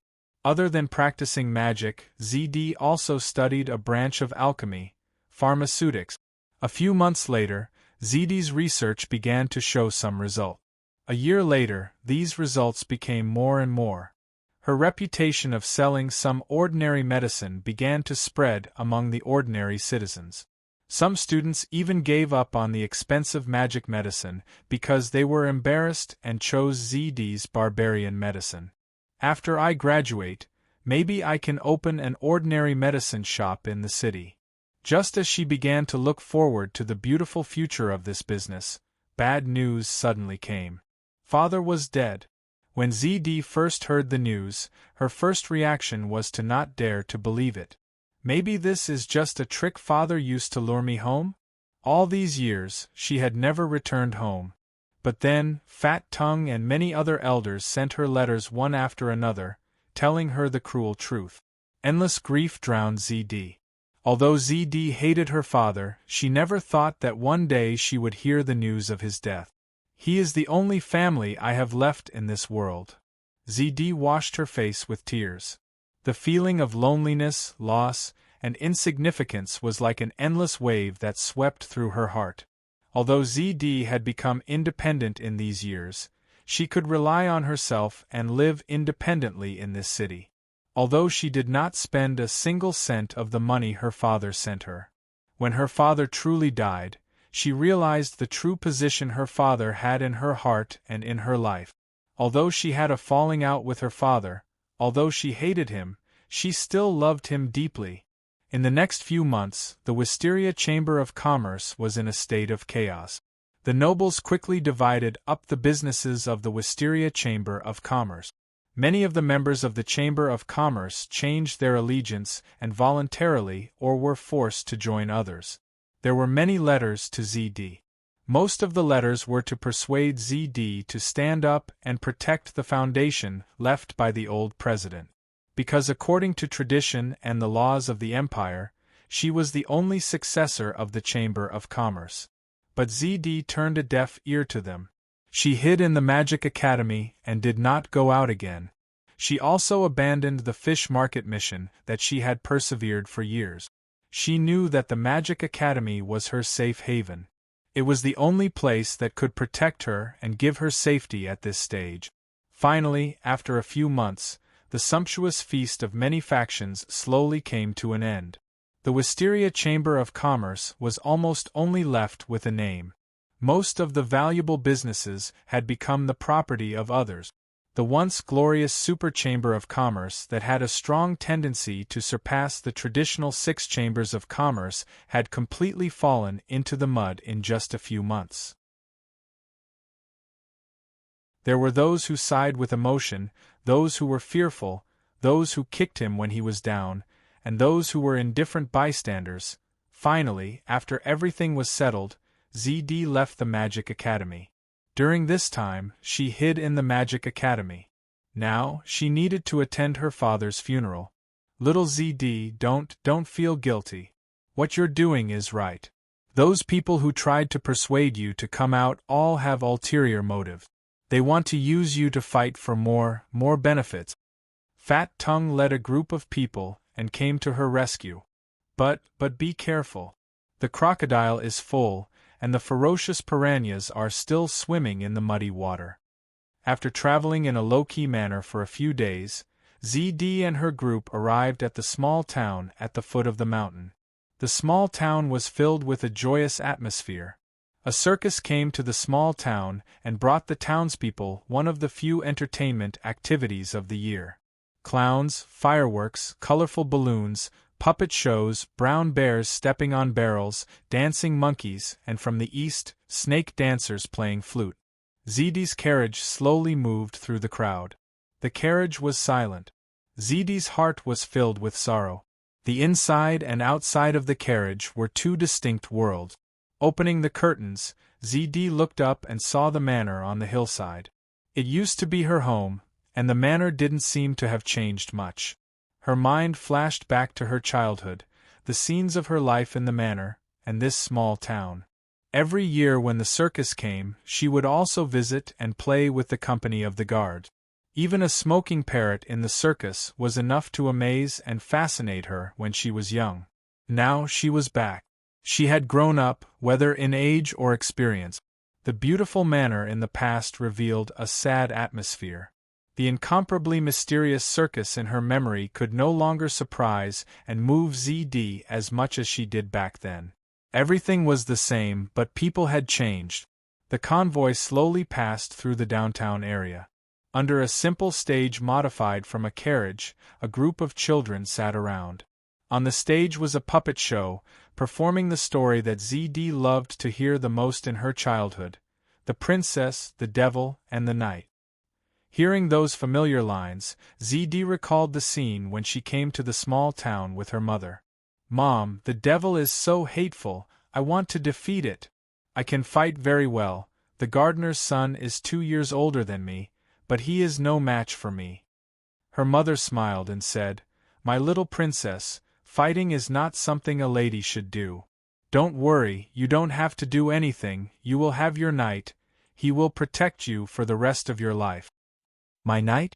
Childhood ZD's eyes sparkled. "Where is he?" "Well, Mom is not too sure. But what is certain is that he will definitely appear in your life." "Mom, what's in that tent?" "That's the diviner's tent." "What is divination? I want to see it." "It's too late, wait until next year when Mom brings it, okay? My cute little princess, we should go home and sleep. Be good." "Oh." Childhood ZD lowered her head and answered reluctantly. The convoy finally reached the end of the street, after which was the mountain road. At the end of the mountain road was the manor. A blue tent stood at the end of the street. This was the diviner's tent. There were very few people, it was very deserted, in sharp contrast to the other stalls in the circus. Divination was a type of prophecy, it was a very deep magical field. But most of the diviners among the people were mysterious, swindling and deceiving people. Perhaps it was because they came to the town every year. The townspeople knew about the diviners in the circus very well, and no longer had any interest in patronizing them. "Stop the car, I want to come down," ZD suddenly said excitedly. She got out of the car and left the guards outside the tent. The light in the tent was dim, as if deliberately creating a mysterious atmosphere. ZD looked at the furnishings in the tent with interest, the sharp eyes she had trained over the years. She immediately judged a lot of fake herbs, as well as many fake magic tools. She was disappointed but not surprised. "Customer, what do you want to divine?" the diviner asked. Only then did ZD cast her gaze over.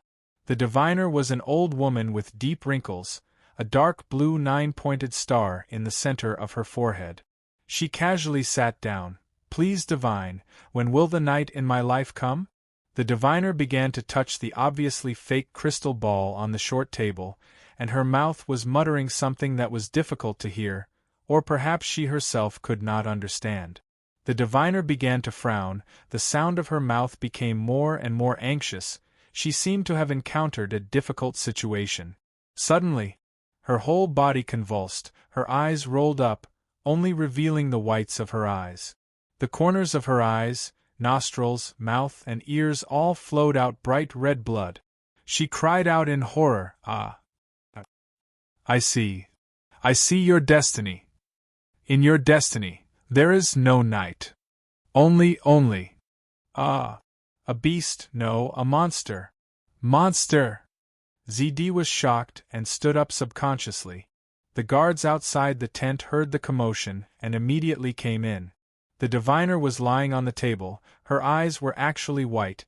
She stretched out a strange claw-like old hand to grab ZD. The guards immediately came forward. One of them had already pulled out half a sword. "Stop, don't make a fuss. This is just an alarmist trick." ZD calmed down and laughed. She threw a silver coin on the short table. "Here you go. Good performance." She turned and left, the guards following closely behind.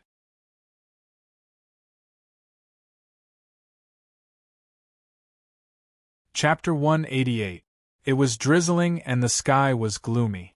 ZD's father was buried at the back of the manor, together with her mother. This was the last wish of ZD's father when her mother died. At that time, when he found his first pot of gold, in order to marry ZD's mother, he used almost all of his wealth to buy this hill and build this manor. For ZD's father, this was the proof of his glorious life, the beginning of his happiness, but also the end of his life. The priest was praying as the coffin was lowered into the grave. A group of people dressed in black were silent, the atmosphere was solemn. ZD stood at the front, silently staring at the coffin in front of her. Her last family member in this world was buried here. Her face was expressionless, but her heart was filled with grief and hatred. Falling off a horse and dying, what a ridiculous cause of death! Her father was the chairman of a super chamber of commerce, with a black iron rank cultivation. He also had many powerful protective items. Even if he was riding a fierce horse, he wouldn't have died like this. But such a ridiculous reason was accepted by people. Ignorant people really believed it, lamenting the impermanence of fate. But those who understood the rules of society and had wisdom understood, this was actually a cold and ferocious warning to the lower class. The Purple Vine Chamber of Commerce was so big, but the chairman of the Chamber of Commerce could suddenly fall off a horse and die one day. Who is the ruler of this empire? You should know. After the priest finished praying, someone took the shovel and filled the grave with dirt. Not long after, the funeral was finished. "Thank you, priest ZD. As a family member, thank the priest. Beautiful lady, please restrain your grief. May your father be guided by God and ascend to God's kingdom of heaven," the priest comforted her. ZD's father was a believer of the God of wealth, but he wasn't devout. Believers of the God of wealth, the devout ones were mostly poor, while the rich ones were mostly ordinary believers. This made sense. Those who had the ability to earn wealth would take the fruits of their hard work for themselves, rather than giving it to God. Those who were poor and didn't have the ability to earn wealth could only rely on prayer, so their faith was usually devout. Of course, there were also rich fanatics, but their numbers were much lower than other gods. ZD knew very well that it was impossible for her to receive the priest's blessing. Not to mention her father's faith, the most important point was that after her father fell off the horse and died, his soul also dissipated. In this world, the death of a person did not mean that the secret was buried deep. Be it magic or divine spells, there were many ways to surpass death and unearth a lot of information. The dissipation of the soul was clearly the work of the murderer. The mastermind didn't want to leave any evidence behind. He wasn't worried that ZD or the people from the Chamber of Commerce would do anything, but he wanted to prevent this information from falling into the hands of other influential forces. As a result, ZD and the others still did not know who the enemy who killed their father was, and which force was behind it. But I will still do my best to investigate the truth and avenge you. My father. ZD stood there like a statue, not moving for a long time. Fat Tongue sighed and patted her on the shoulder. Don't be too sad, little ZD. The president actually already had a premonition. He has always loved you and felt guilty towards you. After you rejected the city lord of the Flower City, he withstood the pressure and never forced you again. All these years, you rejected his funds and never used a single cent. Instead, you worked hard on your own, which made him feel distressed and very gratified. On many private occasions, he used your small achievements to show off to me. He had such an excellent daughter. ZD was silent for a while. Uncle Fat Tongue, I want to be alone with my father for a while. Okay. Fat Tongue nodded, turned around and waved his hand, motioning for the others to stay away from the tombstone. This group of people stood in the distance, looking at ZD and the tombstone, and began to talk in a low voice. How long will she stay? How long will we have to wait? Someone was impatient. Humph, if she hadn't been hiding in the academy, how could the president be buried until now? Someone expressed dissatisfaction with ZD. Even if there was a conflict between father and daughter, it shouldn't be like this. According to the schedule, the meeting will be next. Hurry up, I'm very tight on time. Fat Tongue turned around and looked at the crowd with a cold gaze.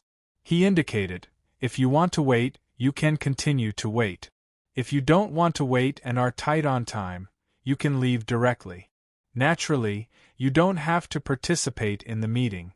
Everyone's discussion immediately stopped. Fat Tongue looked at ZD again, his heart filled with worry. This group of people who attended the funeral were all senior members of the Chamber of Commerce, or rather, veterans. But now they all had different thoughts. Some wanted to do it alone, some wanted to revive the Chamber of Commerce, and of course there were also spies. Compared to her father, ZD didn't have any prestige in these people, so she definitely couldn't control the situation. When the meeting started, ZD said directly, I don't know how to operate the Chamber of Commerce. If you have anything to say, just say it. Then I'll say it directly. My main business is the production of Griffin Seat. But currently, all the alchemists in the Chamber of Commerce have been poached away, and I still have a large order to complete. I need the Chamber of Commerce to provide me with enough alchemists to help me get through this difficult time. My flower business in Stone Statue City has also been suppressed. Many merchants in the city have joined forces to compete with me. They hired street thugs to interfere with my store, and they also hired thieves to try to burn down my grain depot. I caught the thieves, but the city lord and the city guards are on their side. There is no justice at all. My banks in Fiery Ash Province are also suffering from a run. Currently, my capital chain is directly broken, and I need a large amount of funds. Everyone was in a difficult situation. In the past, the Purple Vine Chamber of Commerce was very large and prosperous. Its business territory was rapidly expanding, and even the Chamber of Commerce's president was afraid of it. But now, everyone knew that the Purple Vine Chamber of Commerce had collapsed, and most of its businesses were divided among the major forces. The crocodiles that had eaten their fill slowly left the scene, and the piranhas that were attracted by the smell of blood swarmed over. Everyone saw the remaining weakness of the Purple Vine Chamber of Commerce, and everyone wanted a bite. The veterans of the Chamber of Commerce were miserable. This time, they participated in the meeting to ask for help. Facing many requests, ZD slowly shook her head. I can't help everyone. In fact, I don't even know what to do. Miss ZD, it's actually very simple. The veteran in charge of the bank smiled. We know that in the past few years, your father has been sending money to your account to pay for your tuition. But in fact, this amount of money is huge, far more than what you need for your studies. I think this should be the president's preparation for a rainy day. He prepared this in advance to deal with our current situation. ZD's Magic Academy had a high status, and the assets in her private account were often safe. ZD blinked. You mean you want me to lend this money to you? Yes, as long as I get through this crisis, I will repay you many times over, beautiful lady, the veteran said. ZD nodded. I agree. In fact, I am willing to do my best to help everyone. The veteran smiled, and some began to praise ZD's kindness and responsibility. She was very much like a president. ZD thought for a moment. I am willing to take out 100,000 gold coins as a loan, and I hope you can use Black Hare Horse Farm as collateral. At the same time, the interest will be 10% per year. The veteran's smiles froze. Fat Tongue was secretly amused. On the way here, he had warned ZD many things, but after communicating with her, he was pleasantly surprised to find that ZD was far more mature than he had imagined. The veteran in charge of the bank also changed his expression and stood up from his seat. This is robbery.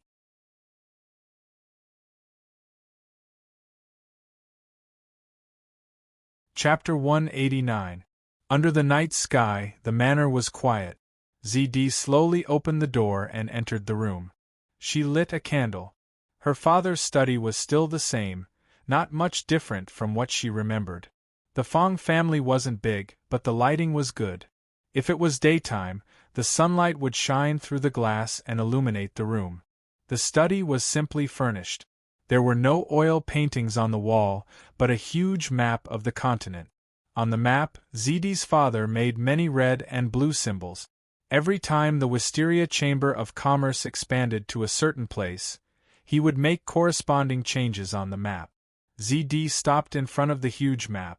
Her childhood memories surfaced.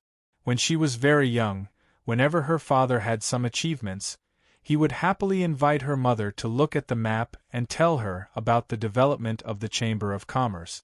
Her mother would often tease him as if he was a child. Her father would point at some cities that hadn't been marked on the map and tell her how long he estimated it would take to expand the Chamber of Commerce to these places. At that time, how many businesses would improve and how many businesses would have their costs greatly reduced. Looking at her father talking nonstop, ZD's mother would gradually show a worried expression. Don't work too hard. Just do enough. She would advise her father. Her father would shake his head. Not enough, there's still a long way to go. I want to set up branches here, and here. I want to set up branches everywhere. I won't let go of any important cities.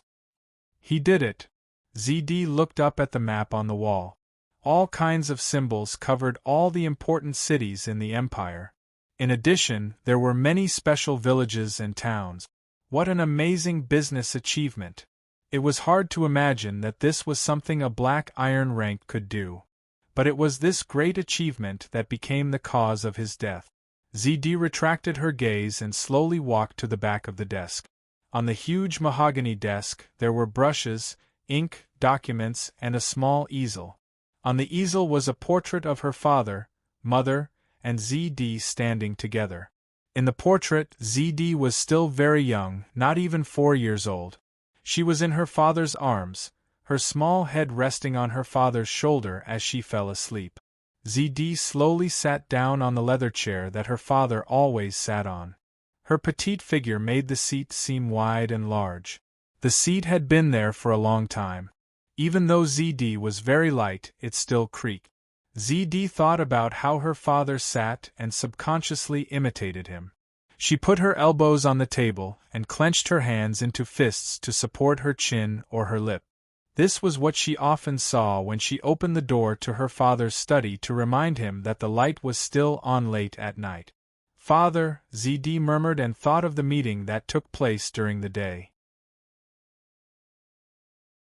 When the elders no longer looked down on ZD, what followed was a difficult negotiation.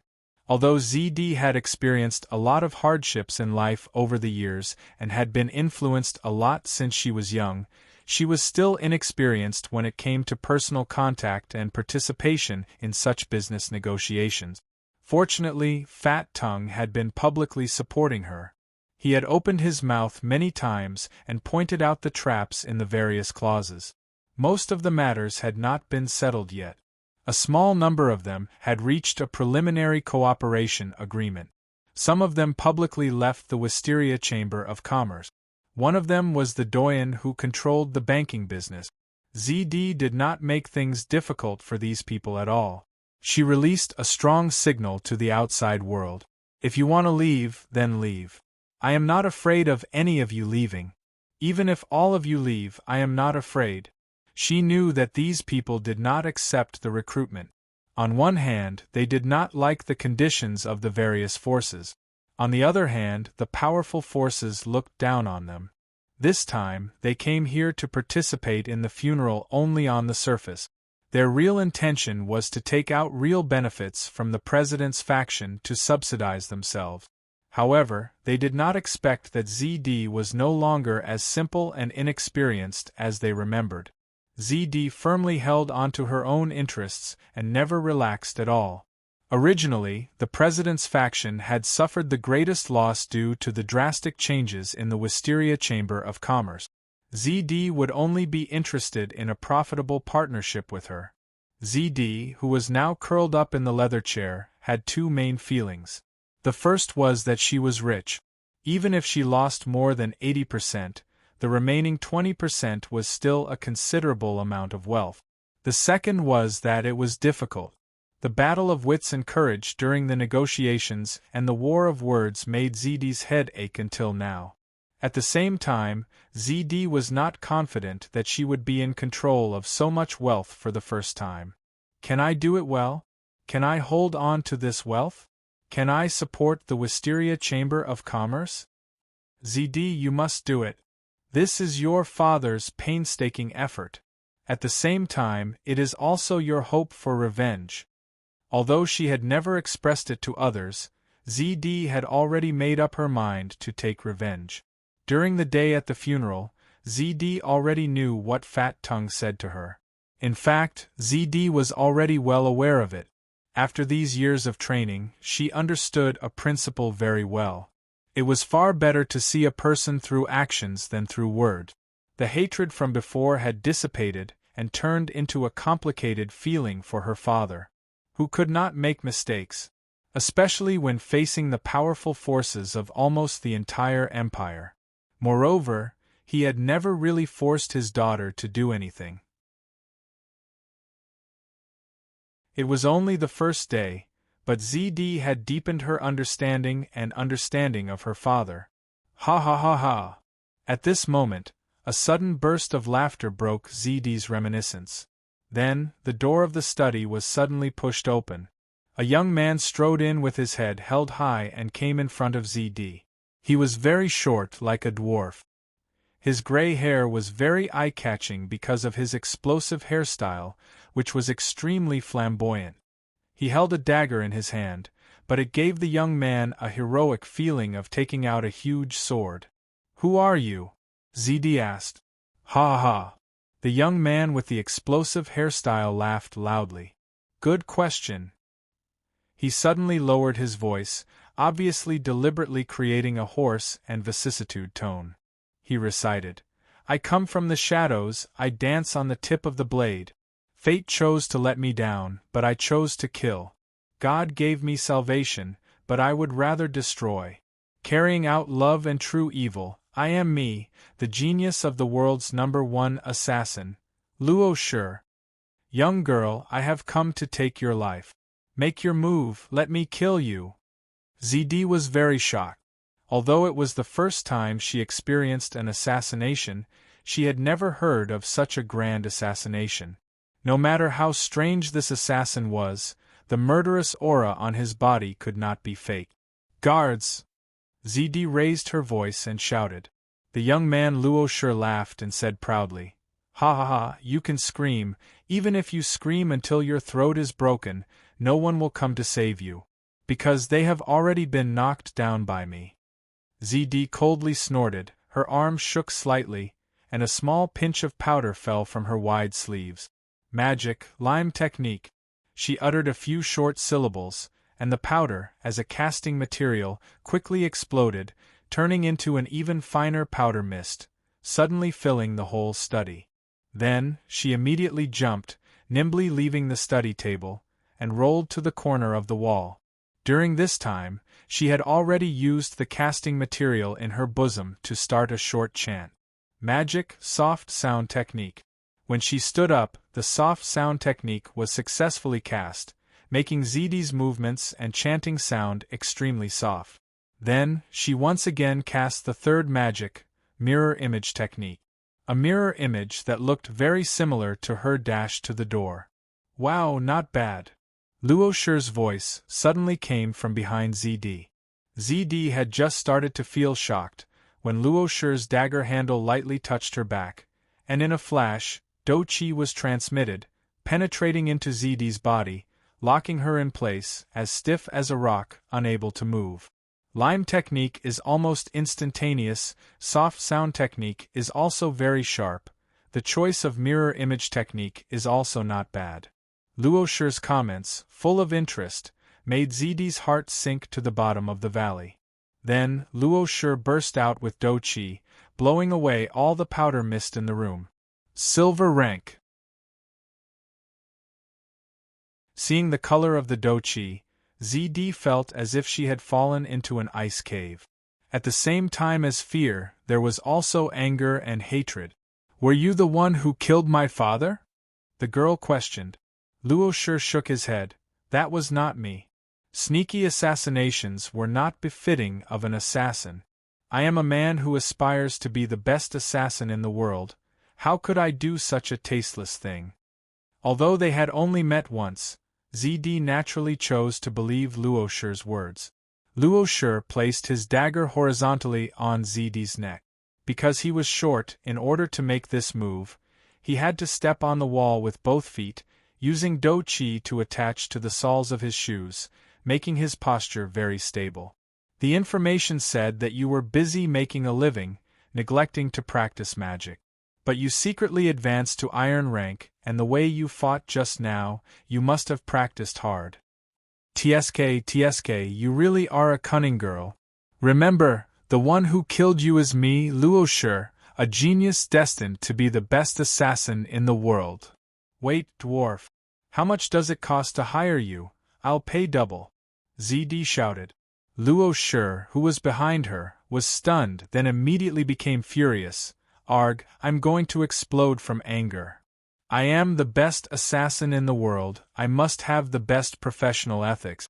Also, I am a human, a pure human, not a dwarf. Go to hell. The dagger carried Luo Shi's anger, fiercely slashing towards ZD's neck. Just when ZD thought that she was going to die, she suddenly heard Luo Shi's panicked scream, and then disappeared without a trace. A trace of blood was left on the wall. What happened? ZD suddenly found that she could move again. It was I who saved you, the new chairman of the Wisteria Merchant Guild. A goblin about the same height as Luo Shi appeared in front of ZD. He had a goblin's bald head, green skin, and a long hooked nose. What a pity, what a pity! I had already prepared a spell, and when he attacked, I wanted to kill him on the spot. I didn't think that this kid would be able to dodge and escape. He's not old, but his combat aura is close to the gold level, and is about to undergo a qualitative change. This talent is very rare. The goblin looked at the blood on the wall and slowly evaluated. Gold mage. ZD was shocked. The goblin's life force was actually at the gold level, no wonder he could scare Luo Shi away. You are? ZD asked after bowing. You can call me Lord Sharp Diamond, my master is War Dealer. Goblin Sharp Diamond smiled proudly. War Dealer. ZD was shocked. Your father and my master, War Dealer, have always had business relations. A few months ago, your father sent a letter for help to Labyrinth Island. Unfortunately, at that time, I was cooperating with my master in an important magic experiment, and the letter was shelved by the tower spirit. When the letter was discovered, my master ordered me to rescue you, Goblin Sharp Diamond explained. Thank you for saving my life, my lord. ZD bowed again, her face full of gratitude and joy. However, in her heart there was a cold current that flowed through her. The scene just now was clearly Sharp Diamond using her as bait to lure Luoshur into revealing his weakness. It was clear that in Sharp Diamond's heart, killing Luoshur was the first priority, and saving ZD was the second.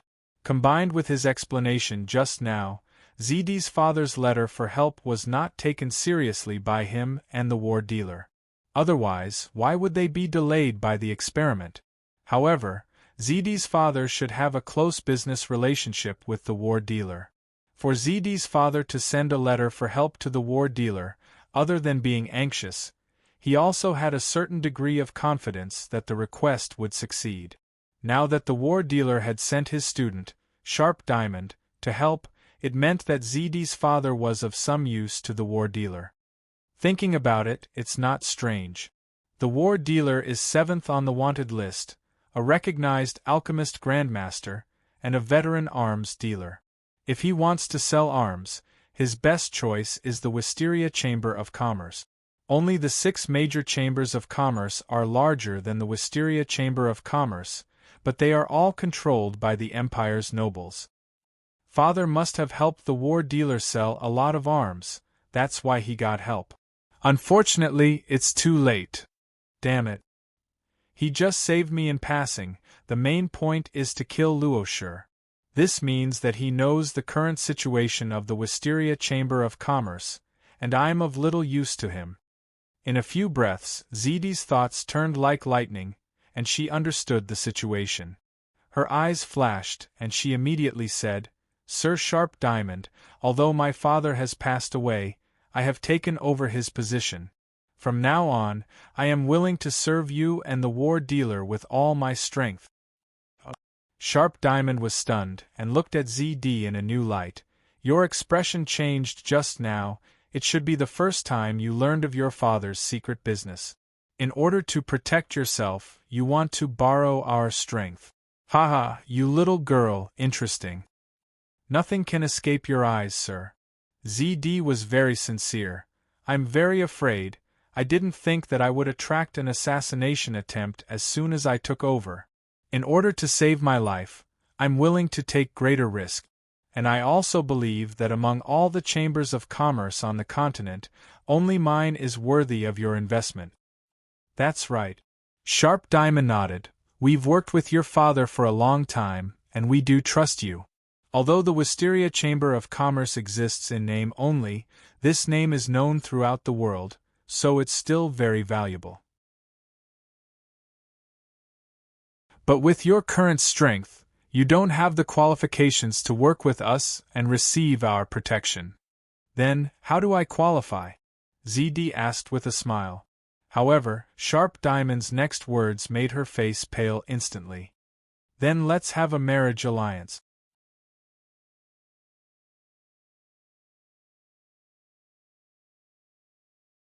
Chapter 190. You can open your eyes now. Sharp Drill's voice could be heard. ZD slowly opened her eyes and found that she was no longer at the dock, but at an alchemy factory. The scale of the alchemy factory was huge, the growth lines were running, and a large number of explosive dumbbells were being accurately controlled by the mechanical arms, quickly filling the key liquid. Sharp Drill led ZD around for a while and suddenly said, Teacher is already up, follow me. Passing through the gate made of legendary materials, ZD came to the center of the alchemy factory. The countless coffins shocked her. On the first floor of the central tower, she saw the War Dealer. This legendary mage, the world's top alchemist grandmaster, at this moment, the life force of a legendary mage was somewhat weak. It was obvious that he was injured. He was missing 3 fingers on both hands, which were now soaked in the sapphire gold coffin. The sapphire gold coffin was filled with some kind of green liquid. The green liquid was translucent and seemed to contain an extremely strong vitality. After a few breaths, the war dealer's severed fingers grew back in the green liquid. He pulled his hand back, shook off the green liquid, moved it a few times, and nodded with satisfaction. Then the war dealer looked at ZD. As you can see, there is a price to pay for studying alchemy. ZD's face was full of shock.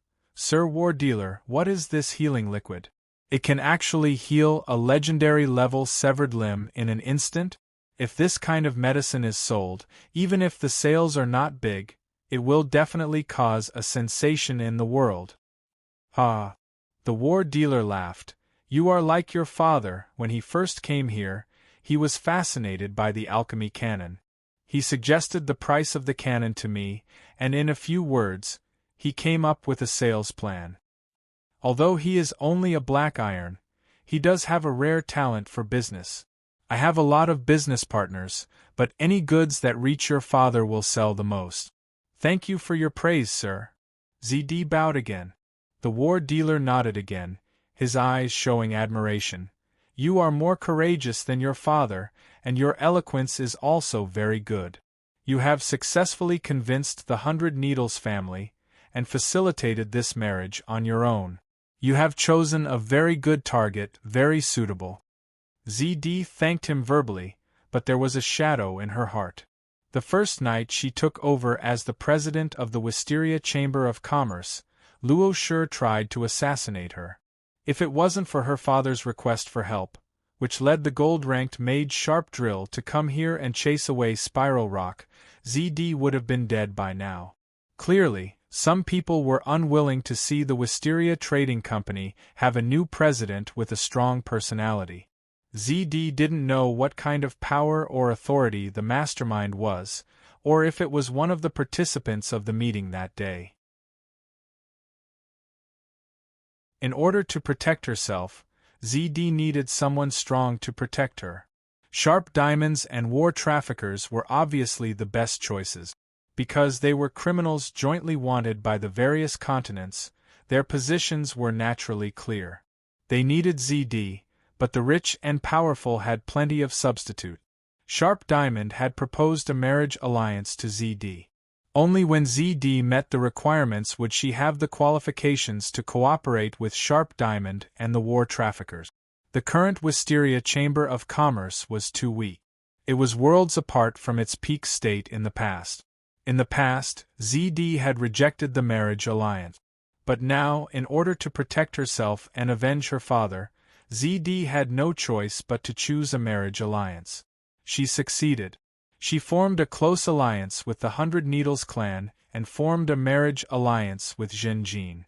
Thanks to the war in the south, the weakened 100 Needles clan needed the Wisteria Trading Company now. The war trafficker continued.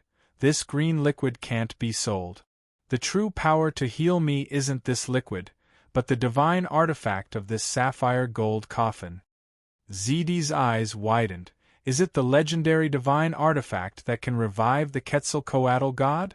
The war trafficker nodded, then shook his head. It is indeed the divine artifact of the Quetzalcoatl god, but it's not complete. As you can see, this divine artifact still lacks a coffin lid. At the same time, I'm not a follower of the Quetzalcoatl god, so I don't have the corresponding divine power. I used alchemy to steal a part of this divine artifact's power, but creating this green liquid is already the limit. As long as you leave the range of the alchemy array, the green liquid will immediately lose its effect. Even within the array, the green liquid is far from being able to revive a life. So that's how it is. ZD sighed. The goods for you have already been prepared, they are already in the warehouse. The war trafficker called the tower genie and opened a portal. ZD followed the war trafficker and Sharp Drill to the warehouse, where she saw the substitute. The substitute's eyes were closed and he was sleeping inside a wooden box. The box was marked with the number YEX 866. Seeing the substitute's appearance, ZD was shocked. It was so similar, the substitute was simply carved from the same mold as Zhenjin. The war trafficker laughed. This is currently my proudest work. The adjustment of the appearance is only a minor detail. His original body was a silver knight.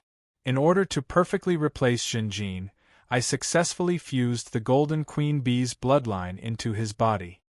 ZD's expression suddenly changed, revealing a look of shock. The Golden Queen Bee was a legend-rank magic beast. The bloodline of the 100 Needles family could be traced back to it. The 100 Needles family's aura arts, fighting skills, secret skills, and so on were all based on the foundation of the bloodline. After many years of creation, improvement, and so on, they were perfected step by step to their current state. Before instilling Zhenjin's memories, I had already instilled the memories of a powerhouse of the 100 Needles family into him through a memory crystal. After a series of battles and training, his muscles have also been adjusted to the best state for the 100 Needles family's fighting skills. His memories have also been carefully filtered and modified. There is no lack of common sense. Once Zhenjin's memories are obtained, they will be very compatible with his current physical state. The more ZD heard, the more frightened she became. After the war trafficker finished speaking, he looked at her meaningfully. As for the Golden Queen Bee's bloodline, I spent a lot of money to secretly purchase it from the giant mouth hunting group. Legend rank blood. TSK, I have to say that our luck is very good. ZD's face became completely pale. Ah, it seems that you have already noticed. The war trafficker's smile grew wider. Teacher, I told you that she's a smart little girl of the human race. Pointed Diamond agreed. ZD's mouth was dry and her heart raced. So, the plan has changed? Yes. The war trafficker looked at her with admiration, but he did not explain. Instead, he said to Pointed Diamond, "Tell her in detail." Pointed Diamond explained, "Originally, we wanted to support and protect you, and let you sell our firearms. Of course, the current Wisteria Chamber of Commerce is not qualified to cooperate with us, but you accepted my suggestion, or rather, a test. You succeeded. You have a marriage alliance with the 100 Needles family. With this identity, as long as Zhenjin succeeds in the competition for the position of City Lord, your Wisteria Chamber of Commerce will be able to gain a foothold and sell our firearms in large quantities on the Wasteland continent. Whether it was magic or alchemy research, large amounts of experiments and resources were required. Through selling firearms, the war trafficker and Pointed Diamond, this pair of master and disciple could earn money and invest it in cultivation and research. The results of their research and cultivation could be used to create more advanced firearms and earn more money. For so many years, the war trafficker had been in a virtuous cycle. In recent years, he had switched to life alchemy and made many achievements. But recently, Pointed Diamond continued, our alchemy has made major breakthroughs. We can perfectly fuse a legendary bloodline into a life form. Of course, only a part of the bloodline, and the life form's quality has to be at least silver. Together with the memory crystal, we can create a Zhenjin, a perfect puppet under our control. Our luck is really good. Coincidentally, the Jizhong hunting group killed a legendary Golden Queen Bee. We arranged an ambush, and the 100 Needles family's direct subordinates to Zhenjin's side were all wiped out. Technological breakthroughs and growth in strength inflated the war trafficker and Pointed Diamond's ambitions. They were no longer satisfied with supporting ZD, but wanted to invade White Sand City, and even began to erode and control the 100 Needles family. But I have an engagement. If I harm Zhenjin, I will suffer a backlash. ZD expressed her concern. Don't worry, I will personally modify the magic contract on you. The war trafficker laughed. ZD's heart was cold. She deeply realized that cooperating with the war trafficker was like asking a tiger for its skin. ZD could reluctantly accept the previous plan, because she could use the war trafficker and the Hundred Needles family to benefit from both sides. She would take the initiative to reveal her trade relationship with the war trafficker to the Hundred Needles family, which would greatly increase ZD's value in the eyes of the Hundred Needles family and protect ZD's freedom. But now it was different. Now, the war trafficker and the others wanted to deal with Zhenjin and the Hundred Needles family. ZD was too weak and could only be trapped in their conspiracy. Once the matter was exposed and she murdered Zhenjin, the only heir, ZD would become the mortal enemy of the Hundred Needles family, and at the same time, she would be hated by all the nobles in the upper echelons of the empire. The new plan was too risky, but ZD had no right to refuse. I am not cooperating with the war trafficker, I am just their chess piece. Her heart was filled with sorrow, but ZD nodded to the master and disciple in front of her and said in a heavy tone, "A great new plan." Soon after, ZD staggered out of the magic circle. The war trafficker was worthy of being a legendary mage. He personally modified the magic contract on ZD. Just after the magic ritual, ZD was dizzy and her spirit was not light. But the war trafficker was prepared and handed ZD a potion. ZD did not hesitate at all and drank it in one gulp. Her condition quickly improved. After a few breaths, her spirit was completely healed, and even increased a little compared to before. The girl's face slightly changed. Her undamaged spirit allowed ZD to quickly sense the magic contract. The war trafficker laughed. I just modified it and transferred its original target to the body of the substitute. This way, this magic contract also became a strong evidence of the substitute's disguise.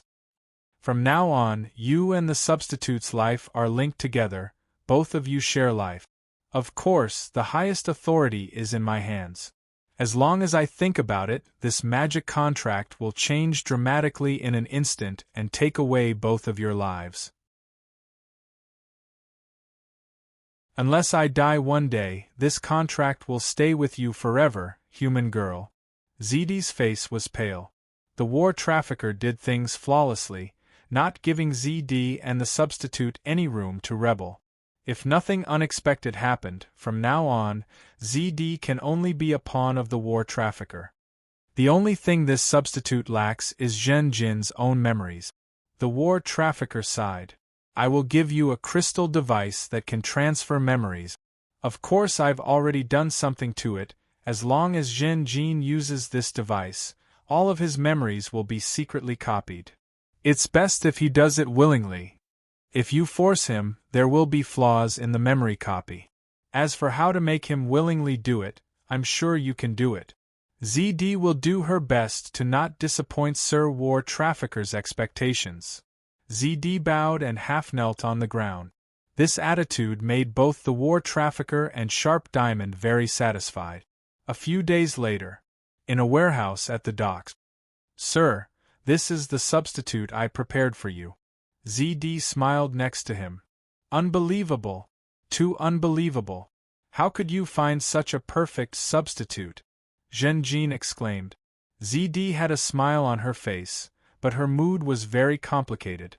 Who would have thought that the Confusion Island was actually in this part of the sea? The trip to the Confusion Island had a huge impact on her life. From now on, my life is linked to yours? ZD silently stared at the substitute. ZD and I are connected by marriage. I am a holy knight, and the only successor of the Hundred Needles family. They won't dare to harm me. With this thought, Zhen Jin trusted ZD a lot. According to ZD's plan, Zhen Jin created a memory crystal and disguised himself as Heiwan. Ha! He laughed happily. Then let's get down to business. Continue to work hard, to become a noble's wife. With your identity and bloodline, it won't be easy. I will remember Sir's words in my heart, ZD replied. After the pig's kiss sailed for a while. Late at night, in the captain's room, the captain fell softly to the ground, looking at ZD in front of him in horror. What happened? His whole body was paralyzed, he couldn't move. I was very careful, I was loose on the outside and tight on the inside, I was always monitoring you. How did you poison me? ZD smiled and looked at the ink bottle on the table. Sir Captain, you have to send a letter to the Holy Knight Fun almost every 3 days, reporting Father Scab and our information. This kind of expensive ink, are you used to it? The captain stared at the ink. You used it to poison me? Impossible, I have been using this ink for a long time, why did I only get poisoned now? ZD shook her head. You don't need to know more, because it involves a certain knowledge of the barbarians' herbs. You can rest in peace. No, wait. I can rely on you, rely on the 100 Needles family. Don't kill me. If you kill me, how can you smoothly go to the wilderness continent? Without the captain, the pig's kiss will be very dangerous. The captain hurriedly begged for mercy. ZD pulled out the rapier she had already prepared. If you were just monitoring us, I would have let it go. Unfortunately, you have deliberately slowed the voyage these days. The longer the delay, the more unfavorable it will be for us. After saying that, with a light sound, the rapier, with the help of magic, easily pierced through the captain's body. You will regret. Before the captain died, his eyes were wide open, full of malevolence, there was fear in the face of death, and also the viciousness of revenge. Not good. ZD immediately realized that the captain must have some kind of countermeasure. Almost in the next moment, the magic device of the pig's kiss was activated, the whole hull broke into 2. Damn it! ZD hurriedly ran out of the captain's cabin. She used invisibility magic. The chaotic crowd didn't notice her at all. However, just as she was running towards the Golden Needle cabin, she suddenly stopped in her tracks and stood there in shock. The magic contract was suddenly broken. The war dealer's joke rang in ZD's mind again. This made her realize an inconceivable fact. The war dealer was dead. This is impossible. But the magic contract was indeed broken. The war dealer wouldn't do this for no reason. He's dead. What happened on the Mystery Island? I want to go and see. I must go and see. Some kind of huge change must have happened on the Mystery Island. If the war dealer and Sharp Diamond didn't die, they will definitely find me again in the future. If they only have one breath left, I will decide on the spot whether to save or kill them. If they are all dead, doesn't it mean that the alchemy industry on the Mystery Island will be taken over by me? Yes. I want to go to the island. I still have the 18th level of authority. I must go to the island as soon as possible. P.S. This chapter was changed at the last minute, almost a bug was written.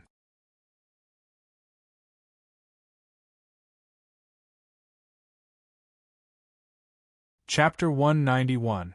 Excluding ZD, there were a total of 16 people on the 3 landing boat. Each boat had a large amount of supplies: food, water, weapons, and equipment.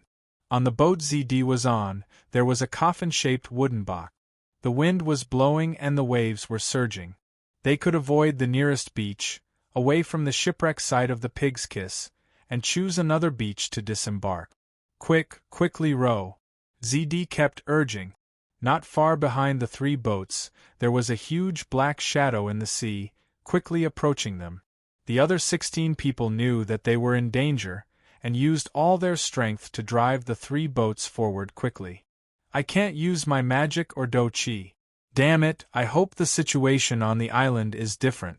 My authority doesn't allow me to use magic freely. ZD gritted her teeth, looking at the huge black shadow in the sea getting closer and closer. Her heart couldn't help but beat wildly. Fortunately, as they approached the beach, the giant figure in the sea gradually stopped moving and slowed down to the lowest speed. The 3 boats successfully reached the beach. Quick, move the supplies, quickly! ZD was the first to jump onto the beach. The other guards were in a hurry, quickly emptying the 3 boats. Everyone rejoiced. What exactly is this huge black shadow? Is it the cause of the shipwreck? Fortunately, it gave up in the end. We were about to be caught, but it hesitated. I have a feeling that it is scared.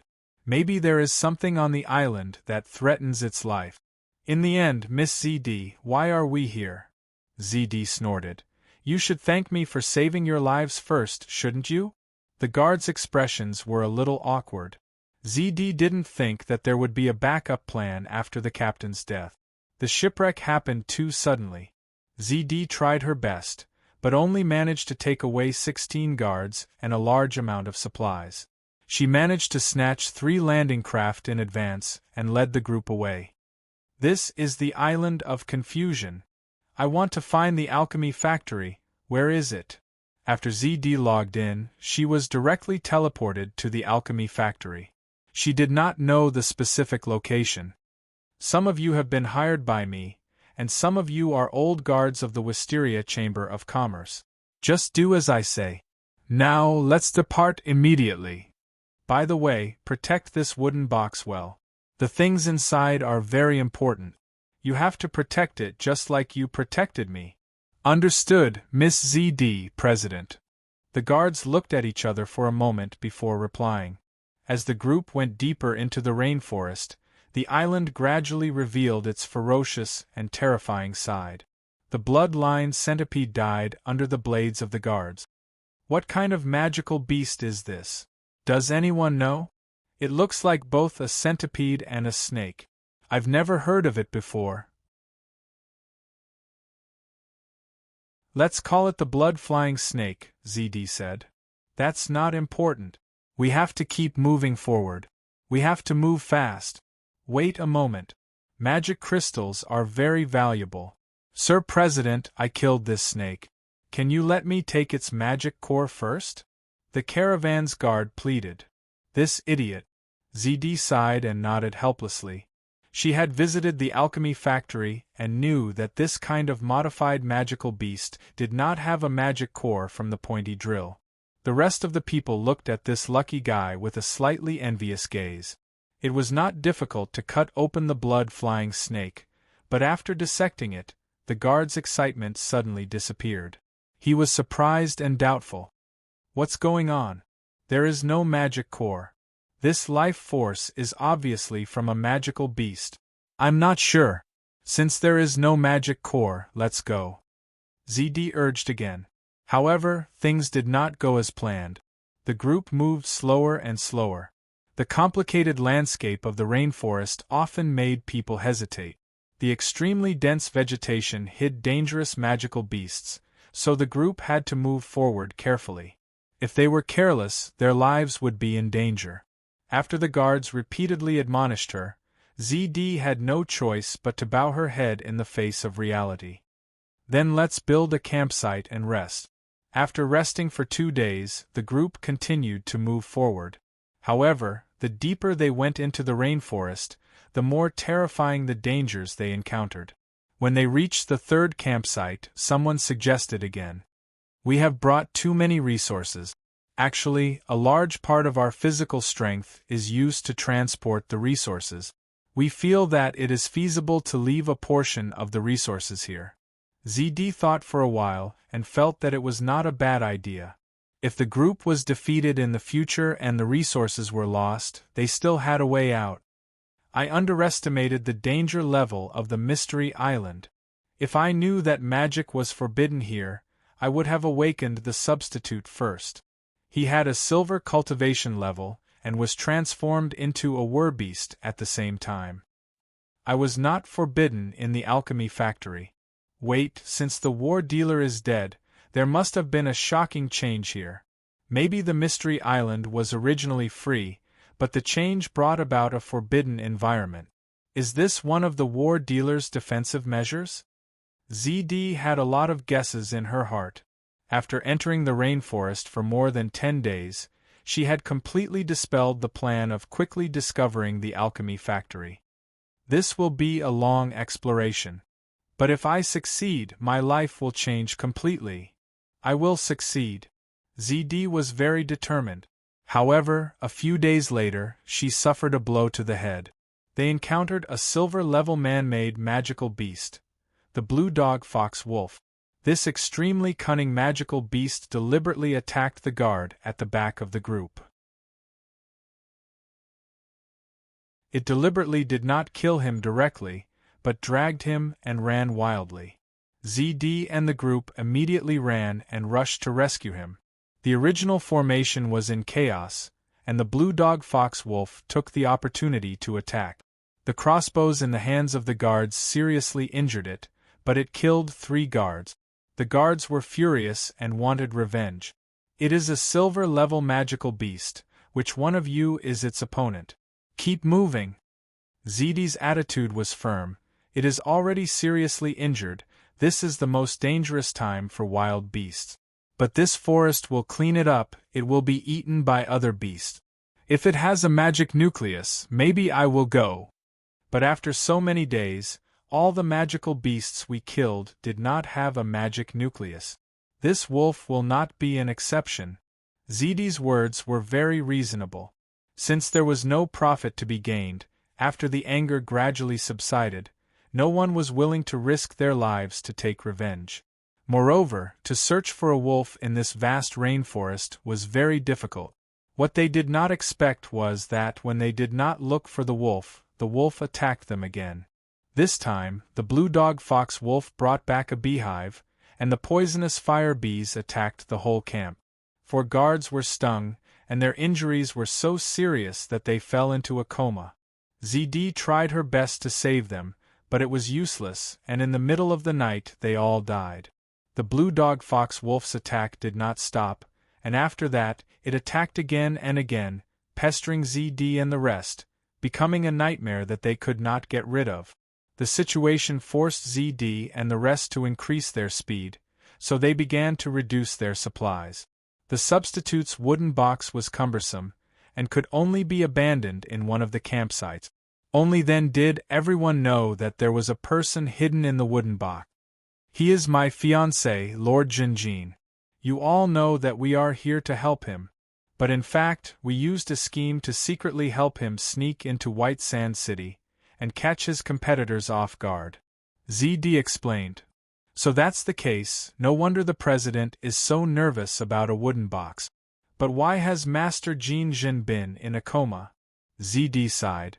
It is not easy to hide from those competitors. Originally, we were going to wake him up when we reached White Sand City. But now that there is an accident, I have no choice but to hope that he will wake up on his own. After that, no matter how dangerous the situation was, ZD kept the substitute by her side. The situation is getting worse, he is my last safeguard. But waking the substitute was extremely difficult. ZD could not use magic, and forcibly using the memory crystal in this anti-magic environment was very likely to fail, and the success rate was very low. It would be fine if he couldn't wake ZD up, but if there was an accident during the process of waking ZD up and the substitute found out that ZD wasn't ZD, it would be hard to guarantee what he would do to ZD in his anger. President, run! We have to stop it. The last 2 guards chose to stay and stall for time, and their fates were self-evident. ZD gritted her teeth and dragged the sleeping substitute away with difficulty. Whoosh, whoosh. ZD's mouth was wide open, and she breathed with all her might, even though her chest was already aching. She was sweating profusely, and as a magician, her delicate body was bursting with astonishing power, which surprised even herself. Maze Island is too dangerous. But I shouldn't die here, and I can't die here. Faster, faster! Ah! Suddenly, a shrill scream came from afar. The girl trembled, as if she was electrocuted. They were killed too. The girl's face was pale, and her eyes were filled with panic. It's okay, I still have a substitute. When her gaze fell on the boy on the stretcher behind her, she became determined again.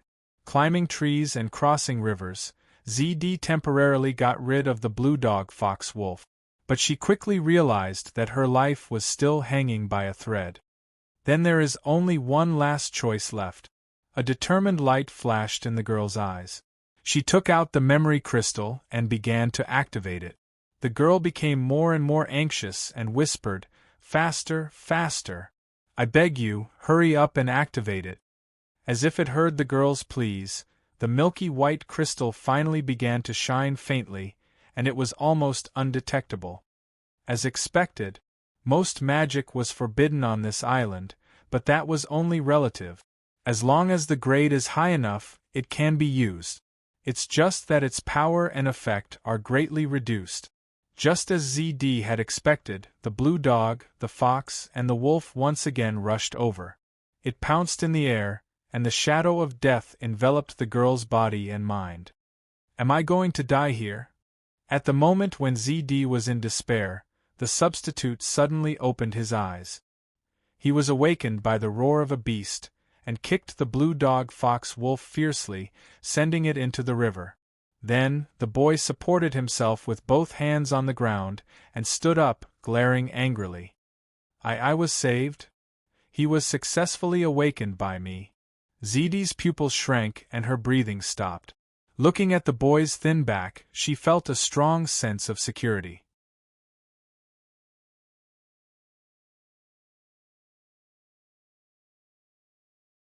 Chapter 192. The blue dog fox wolf was kicked into the river by the double, which quickly activated the golden demon plant hidden in the river. The wolf struggled, howling, and the waves of blood dissipated together. Soon, the river returned to calm. The double witnessed all this and was shocked. What the hell is this place? He began to look around in horror, and finally turned to the girl ZD. Where is this? ZD was also stunned by the python vines in the river, and the double's words made her heart jump. The danger of the blue dog fox wolf was resolved in a very thrilling and unexpected way. The main accident and danger now came from the double who had just saved her life. There was a problem with the memory crystal infusion. ZD needed to test the double's condition. "Milord!" ZD was extremely excited. Like a frightened kitten, she threw herself into the arms of the substitute.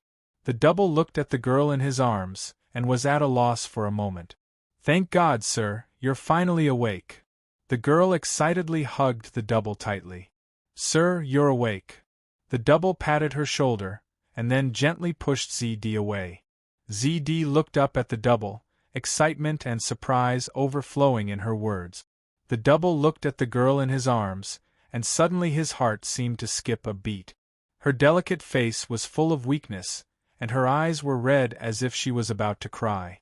Her pair of purple eyes were so beautiful that they reminded people of gemstones, and there was a hint of charm in their brilliance. "Excuse me. Who are you?" ZD immediately showed a perfect look of surprise.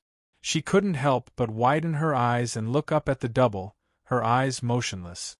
They looked at each other for a few seconds. ZD's face gradually showed surprise and worry, and she hurriedly introduced herself. "I'm ZD, sir. I'm your fiancé." "Fiancé?" The double frowned. "ZD." The double chewed on the name. After thinking deeply, the double frowned even more. "Wait a minute, Who am I?" ZD's heart skipped a beat. Most of the memories were not instilled? He doesn't even know who he is? "You're Zhenjin, you're Baron Zhenjin. My God, my lord, have you even forgotten your own identity?" The young girl hurriedly reminded him, the anxiety and uneasiness on her face matching her inner feelings. "Zhenjin, I'm Zhenjin. Why can't I remember anything? Oh my God, how did this happen?" ZD's heart raced as she began to fabricate a lie. "Perhaps, Your Excellency's head suffered a violent blow, so you temporarily lost your memory. There are indeed similar cases here. Sir, we encountered a shipwreck a few days ago. The storm swept through, the ships were broken, and the survivors were stranded on this island. There are many people who have gone missing, including you, sir. When I followed the clues and found you in the depths of the rainforest, you were already unconscious. I tried many methods, but I couldn't wake you up." At this point, she changed the topic and began to tell the truth. Wait, perhaps it was because the method I used to save you was destroyed midway. If this is the truth, then I'm really sorry, my lord. At that time, I didn't have any other choice. ZD pointed at Zhenjin's chest, where many crystal fragments were still attached. Zhenjin lowered his head and saw the crystal fragments attached to his chest. So, it was you who saved me? Then, the young girl told the substitute in detail what had just happened, as well as why she took the risk to use the white crystal to save the substitute at the last moment. A lie mixed with truth and falsehood would be even more difficult to see through. Moreover, the memory crystal fragments were scattered at the scene, so forcibly covering it up would only be a flaw. Calling it the healing tool, Angel's Tear, and taking the initiative to reveal it would give people a feeling of magnanimity, and at the same time, it was a crucial test. So it was this dangerous before, it's all thanks to you. ZD. The substitute praised. ZD's heart relaxed, but she whispered guiltily, "But my lord, you might have lost your memory because of this." The substitute hurriedly comforted her. "This is not your fault, ZD. On the contrary, I have to thank you. If you hadn't made such a wise choice, I'm afraid I wouldn't have been able to wake up in time. At this moment, I must have been eaten by that giant wolf. Let's put the matter of my memory aside first. Right now, the most important thing is to leave this dangerous place." "Very good." ZD was excited. She temporarily stabilized the substitute. "Wait a moment. Perhaps these will be of some help to my lord when he recovers his memory in the future." Before leaving, ZD collected the memory crystals. Who knew if Zhenjin had died in the shipwreck, and the device used to make the memory crystals had also been lost. The shipwreck had happened too suddenly, and ZD had already reached her limit by gathering a group of people and supplies. As for these memory fragments, ZD felt that they might be of great use in the future. "My lord, please let me examine you. I'm a low-level magician. Although I can't use magic right now, my knowledge is still there." Before leaving, ZD made such a proposal. The substitute accepted her examination. The substitute was intact, without any injuries, and at the same time, there were no parts of him that had turned into a beast. This made ZD very relieved. He can accept my examination, which also means that I have gained his initial trust. Come on, ZD, everything is developing in a good direction. ZD, how old am I? When being examined, the substitute asked. ZD couldn't help but mutter in her heart, "I'm afraid only the war traffickers and Sharp Diamond know your true age." She said, "My lord, you are 16 years old this year. I'm 15. Then I'm also a magician? What kind of strength do I have?" "My lord, you cultivate Do Chi, you are a holy knight." "Holy knight." The substitute was suddenly in a trance. ZD was shocked. "What's wrong?" After a few breaths, the substitute came back to his senses. "My lord, do you remember anything?" ZD looked expectant, but in her heart, she was praying that the instilled memory would not be wrong. "Yes, I remember. When I became a holy knight, the moment when I solemnly took the oath." The substitute replied, "My lord, maybe you can try and see if you can use Do Chi?" "No, I don't have any memory of cultivating Do Chi at all. I can't even feel the Do Chi in my body, and I don't know how to use it." The substitute's answer immediately gave ZD a clear grasp of the state of his memory. "Maybe the time hasn't come yet. But it doesn't matter, my lord, at least this proves that your memory can be recovered. It just takes some time." ZD comforted Zhenjin, but in fact, she was also comforting herself. At present, it seems that the memory was instilled, but it was forcibly stopped halfway, causing him to be unable to recall it. But once he recalls it, it's very natural, the substitute has no doubts. Maybe soon, he will be able to recall the key memory. Maybe the environment here can't stop the silver Do Chi. ZD was originally in despair, but the awakening of the substitute gave her hope. At the same time, she did not let down her guard. It was difficult for ZD to guarantee that the substitute's memory would not be flawed. Maybe at some point, the substitute would discover his true identity and give malicious feedback to ZD who had deceived him. The two rested for a while, then set off on their journey. On a mound by the river, the two found the possibility of crossing the river, but they needed to build a temporary bridge. The substitute began to break the tree, but the branches were tough and he failed. A few more times, and I will definitely be able to break it, ZD observed calmly. The substitute was designed and modified by the war traffickers. His cultivation is silver, and his physical fitness should also be at the level of a silver knight.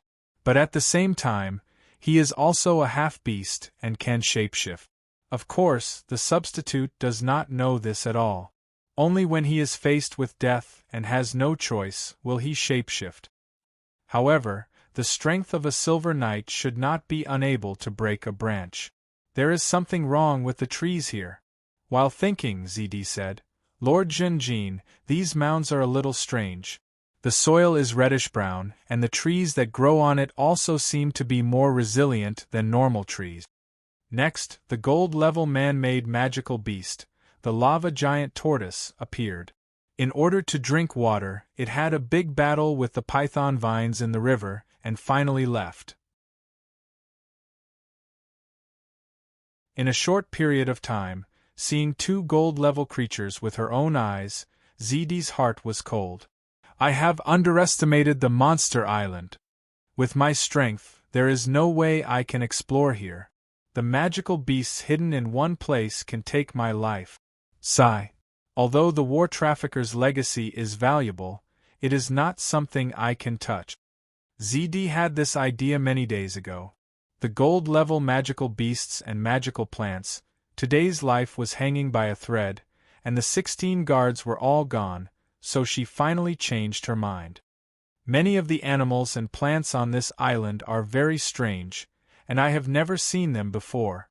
Let's leave this place quickly, ZD said to Zhenjin. The two of them successfully crossed the river and continued to move forward in the rainforest. Right, ZD? Zhenjin took the initiative to ask, How is my strength? Sir, the outside world recognizes your strength as dark iron. Recognized by the outside world? Yes. Sir, the strength you usually show is dark iron level 1.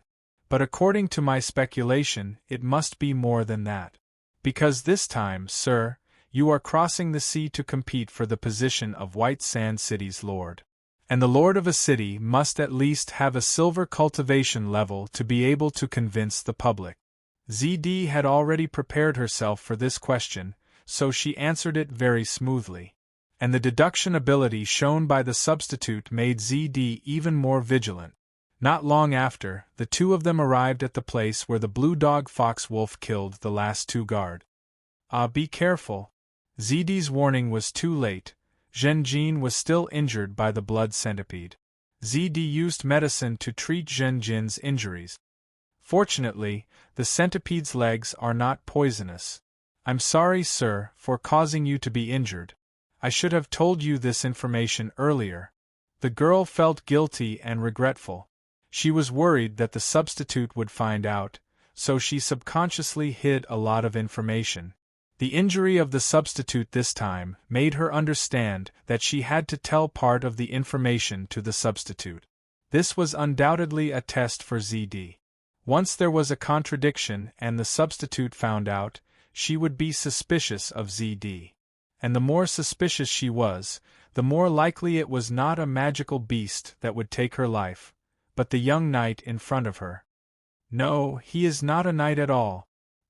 He was modified by the war traffickers, and his memory was also tampered with. In essence, he is no different from a wolf or a blood centipede. He is a wild beast, only temporarily deceived by me. Maybe in the future, he will wake up, open the bloody mouth of a wild beast, and swallow me for deceiving him.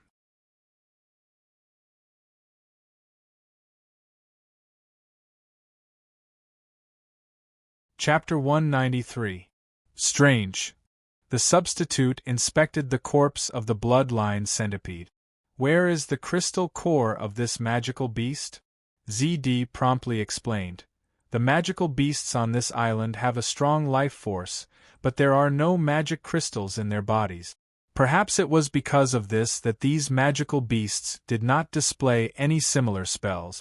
At this point, ZD's mind suddenly flashed with inspiration. Wait, maybe the anti-magic environment on this island was prepared for these magical beasts. These magical beasts were created by the war traffickers. The magic in their bodies may not be balanced, so they can only survive in an anti-magic environment.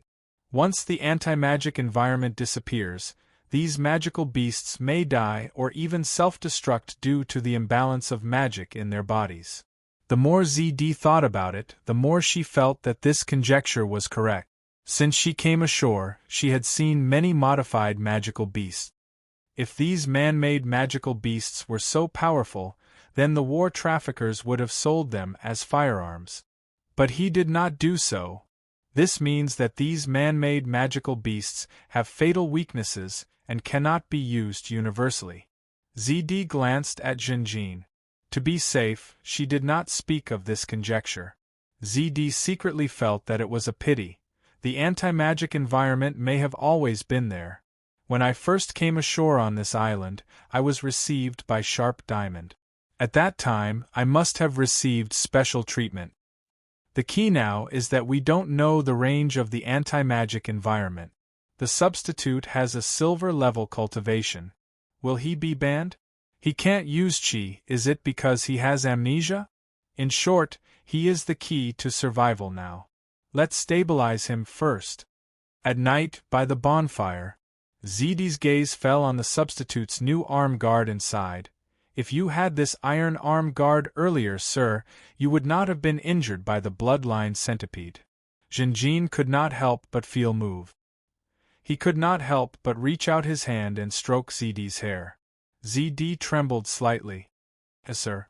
ZD lowered her head as if she was frightened by Jinjin's action. She nervously held her breath like a kitten. She was really scared because she suddenly thought of something. Jinjin is a lecher. Did the substitute also inherit this? Moving forward during the day, we were careful. Now it is night, only me and him. If he really has any designs on me, I can't resist at all, and no one will come to save me. But the substitute quickly withdrew his hand and asked faintly, ZD, what kind of person do you think I am? This was a rather difficult question. If she did not answer well, she would be exposed. ZD subconsciously held her breath and thought quickly. After carefully considering the words, she responded, Master Jinjin, I actually don't know much about you. Setting the tone first can avoid a lot of questions. But according to the rumors, sir, you usually do not approach women and are a lone wolf. Even if you encounter a major event, you will not easily reveal your emotions. Saying this, I hope you will not have any designs on me. You spend most of your time in the temple, with a solemn and taciturn expression. But your clothing, food, housing, transportation, and every move are elegant and calm, full of the demeanor of a noble. Although you have few friends, you are willing to help others, especially the weak, and help the poor. So, sir, you have always had a good reputation among the lower class. Also, sir, you suddenly made a move this time and successfully joined the competition for the position of City Lord of White Sand City. This seems to have surprised the other temple knights. ZD's words created an almost perfect image of a temple knight. Since he had lost all his memories, this process was to create and control him. As for whether the substitute would become suspicious after learning the truth when he returned to human society, ZD did not care so much. In fact, even if he was suspicious, ZD had already explained in the first sentence, Lord Jinjin, I actually do not know much about you. The substitute did not suspect her. Because of ZD's words, he quickly outlined the image of a shrewd young man in his mind. Just as he was about to continue to ask for more information, a swarm of poisonous fire bees suddenly attacked. Why is there a swarm of poisonous fire bees here? ZD was shocked and almost lost her mind. At this moment, she did not have any loyal guards by her side, only an amnesiac substitute with an unknown character. Under the threat of death, if the substitute abandoned ZD and fled, ZD would not be surprised at all. My life is now in his hands. At this critical moment, an idea flashed in ZD's mind. Got it! These are poisonous fire bees, sir, run quickly. I will bring up the rear. Hurry up and leave, milord, ZD shouted. Her voice was filled with urgency, and she seemed to be ready to die. Sir, run quickly. I have medicine that can detoxify the poison, ZD urged again. You go. I will deal with these poisonous fire bees. The substitute chose to stay and block in front of ZD. ZD immediately heaved a sigh of relief. But soon, under the attack of the swarm, the substitute fell into a bitter struggle. Is today destined to be the day of my death? Just as ZD was close to despair, Zhenjin suddenly used the fighting technique 100-needle wind. This is... ZD raised her head, looking shocked and pleasantly surprised. Zhenjin's counterattack gave her hope. As expected of Sir, ZD blurted out, cheering for Zhenjin. One by one, the poisonous fire bees fell to the ground. The 100-needle wind fighting technique was quite effective against these poisonous bees. Sir, ZD was well protected. At this moment, she looked at Zhenjin's back, her eyes reflecting the constantly weakening bonfire, flickering with a bright luster. It seems that the memory crystal has at least imbued some content, but it needs a strong stimulus or a targeted trigger. He has been protecting me all this time, so he must have firmly believed what I said. In the short term, he is still reliable. Damn it, he has been stung too many times. There is too much fire poison in his body. Even if I have medicine, I can't save him. ZD stood behind the substitute, carefully observing and growing more and more worried. The last wave of poisonous fire bees attacked, and the substitute knew that it would be difficult to fight, so he could only pull ZD's hand and turn around to escape. The two of them plunged into the dark forest. Sir, let me stay. I'll distract him, ZD panted. Shut up. Zhenjin stopped abruptly and turned to face ZD. The young girl cried out in surprise and crashed into Zhenjin's arms due to the inertia. The next moment, the young girl's world spun, and her vision changed drastically. When she came back to her senses, she found that she was in Zhenjin's arms and was running wildly. ZD clung to the substitute's hard and broad chest, feeling the strong masculine scent that he emitted due to the vigorous exercise. She had never been hugged by a young man like this before. In her field of vision, there were dark shadows that were attacking her. They were the branches and vines of the rainforest. Because of the substitute's rampage, the branches and vines along the way were broken and torn apart one after another. Is this the feeling of being protected? A trace of indescribable emotion rippled in ZD's heart. But soon, she collected her emotions and calmly took out a medicine from her leather bag. With the help of the medicine's firefly-like faint light, she tried her best to help the substitute to find his way. Then, she used the medicine one by one to try to slow down the pursuit of the poisonous fire bees. The teleportation happened at this stage, but the substitute and ZD were in a very nervous state and did not notice this. In the end, they were forced by the poisonous fire bees and had to escape into the cave. The fire poison acted up, and the substitute was in a very bad state. ZD gradually lost hope.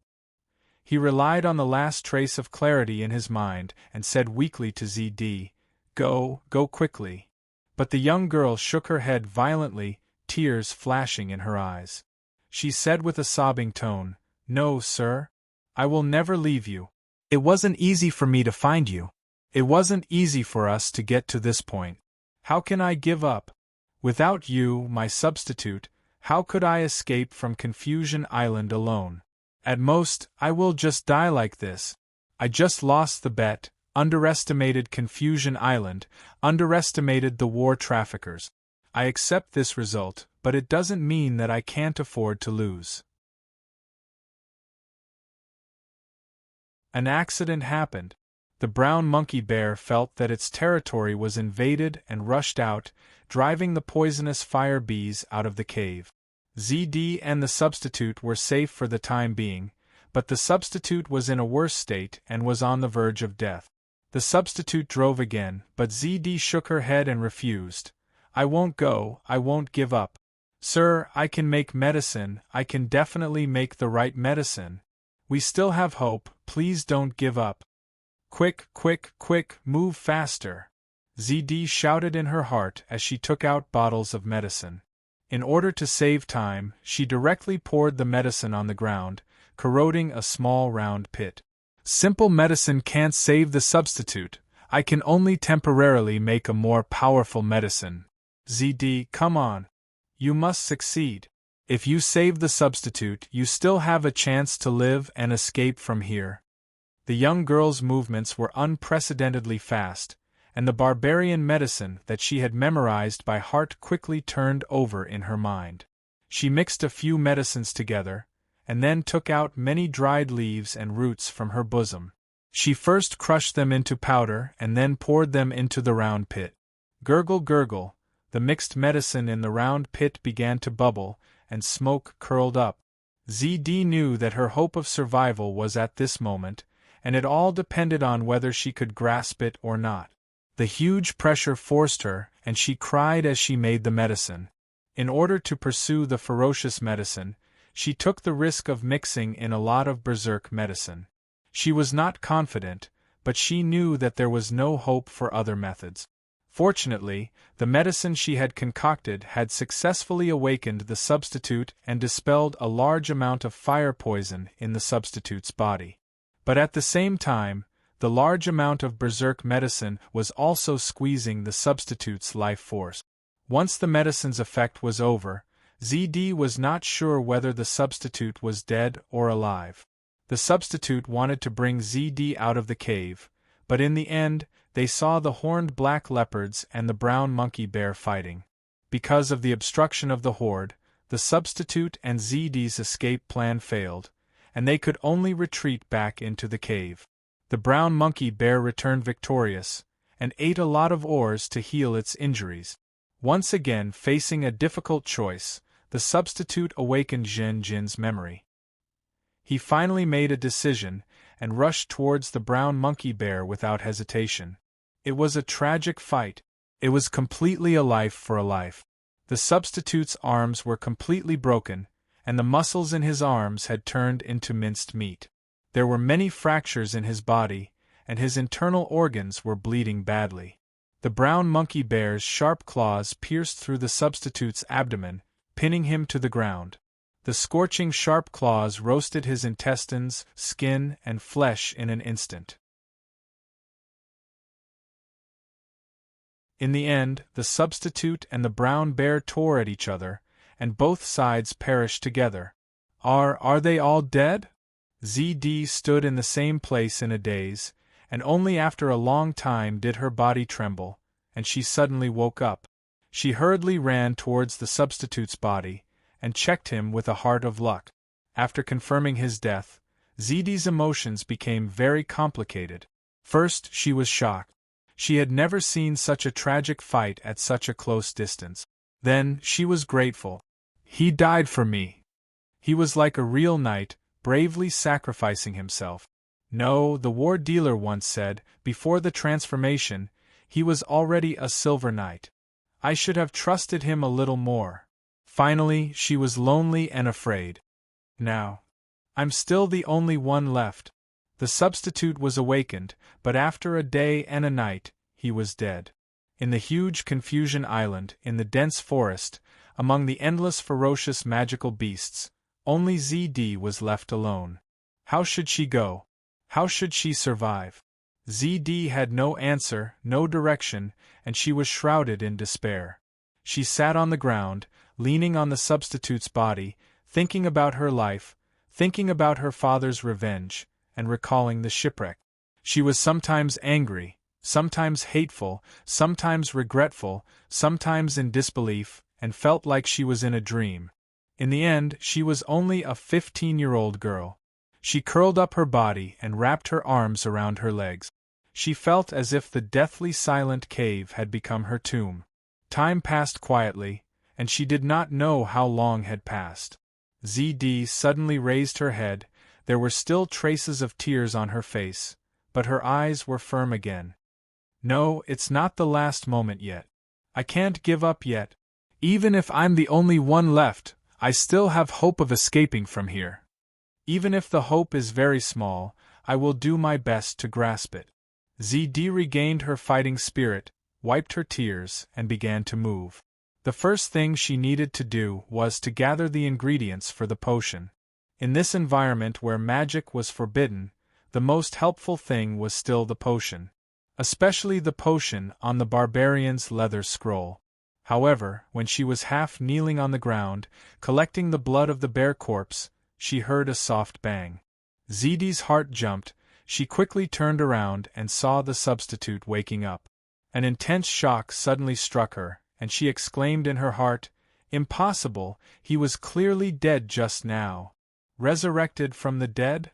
For a moment, ZD could not believe what she saw with her own eyes.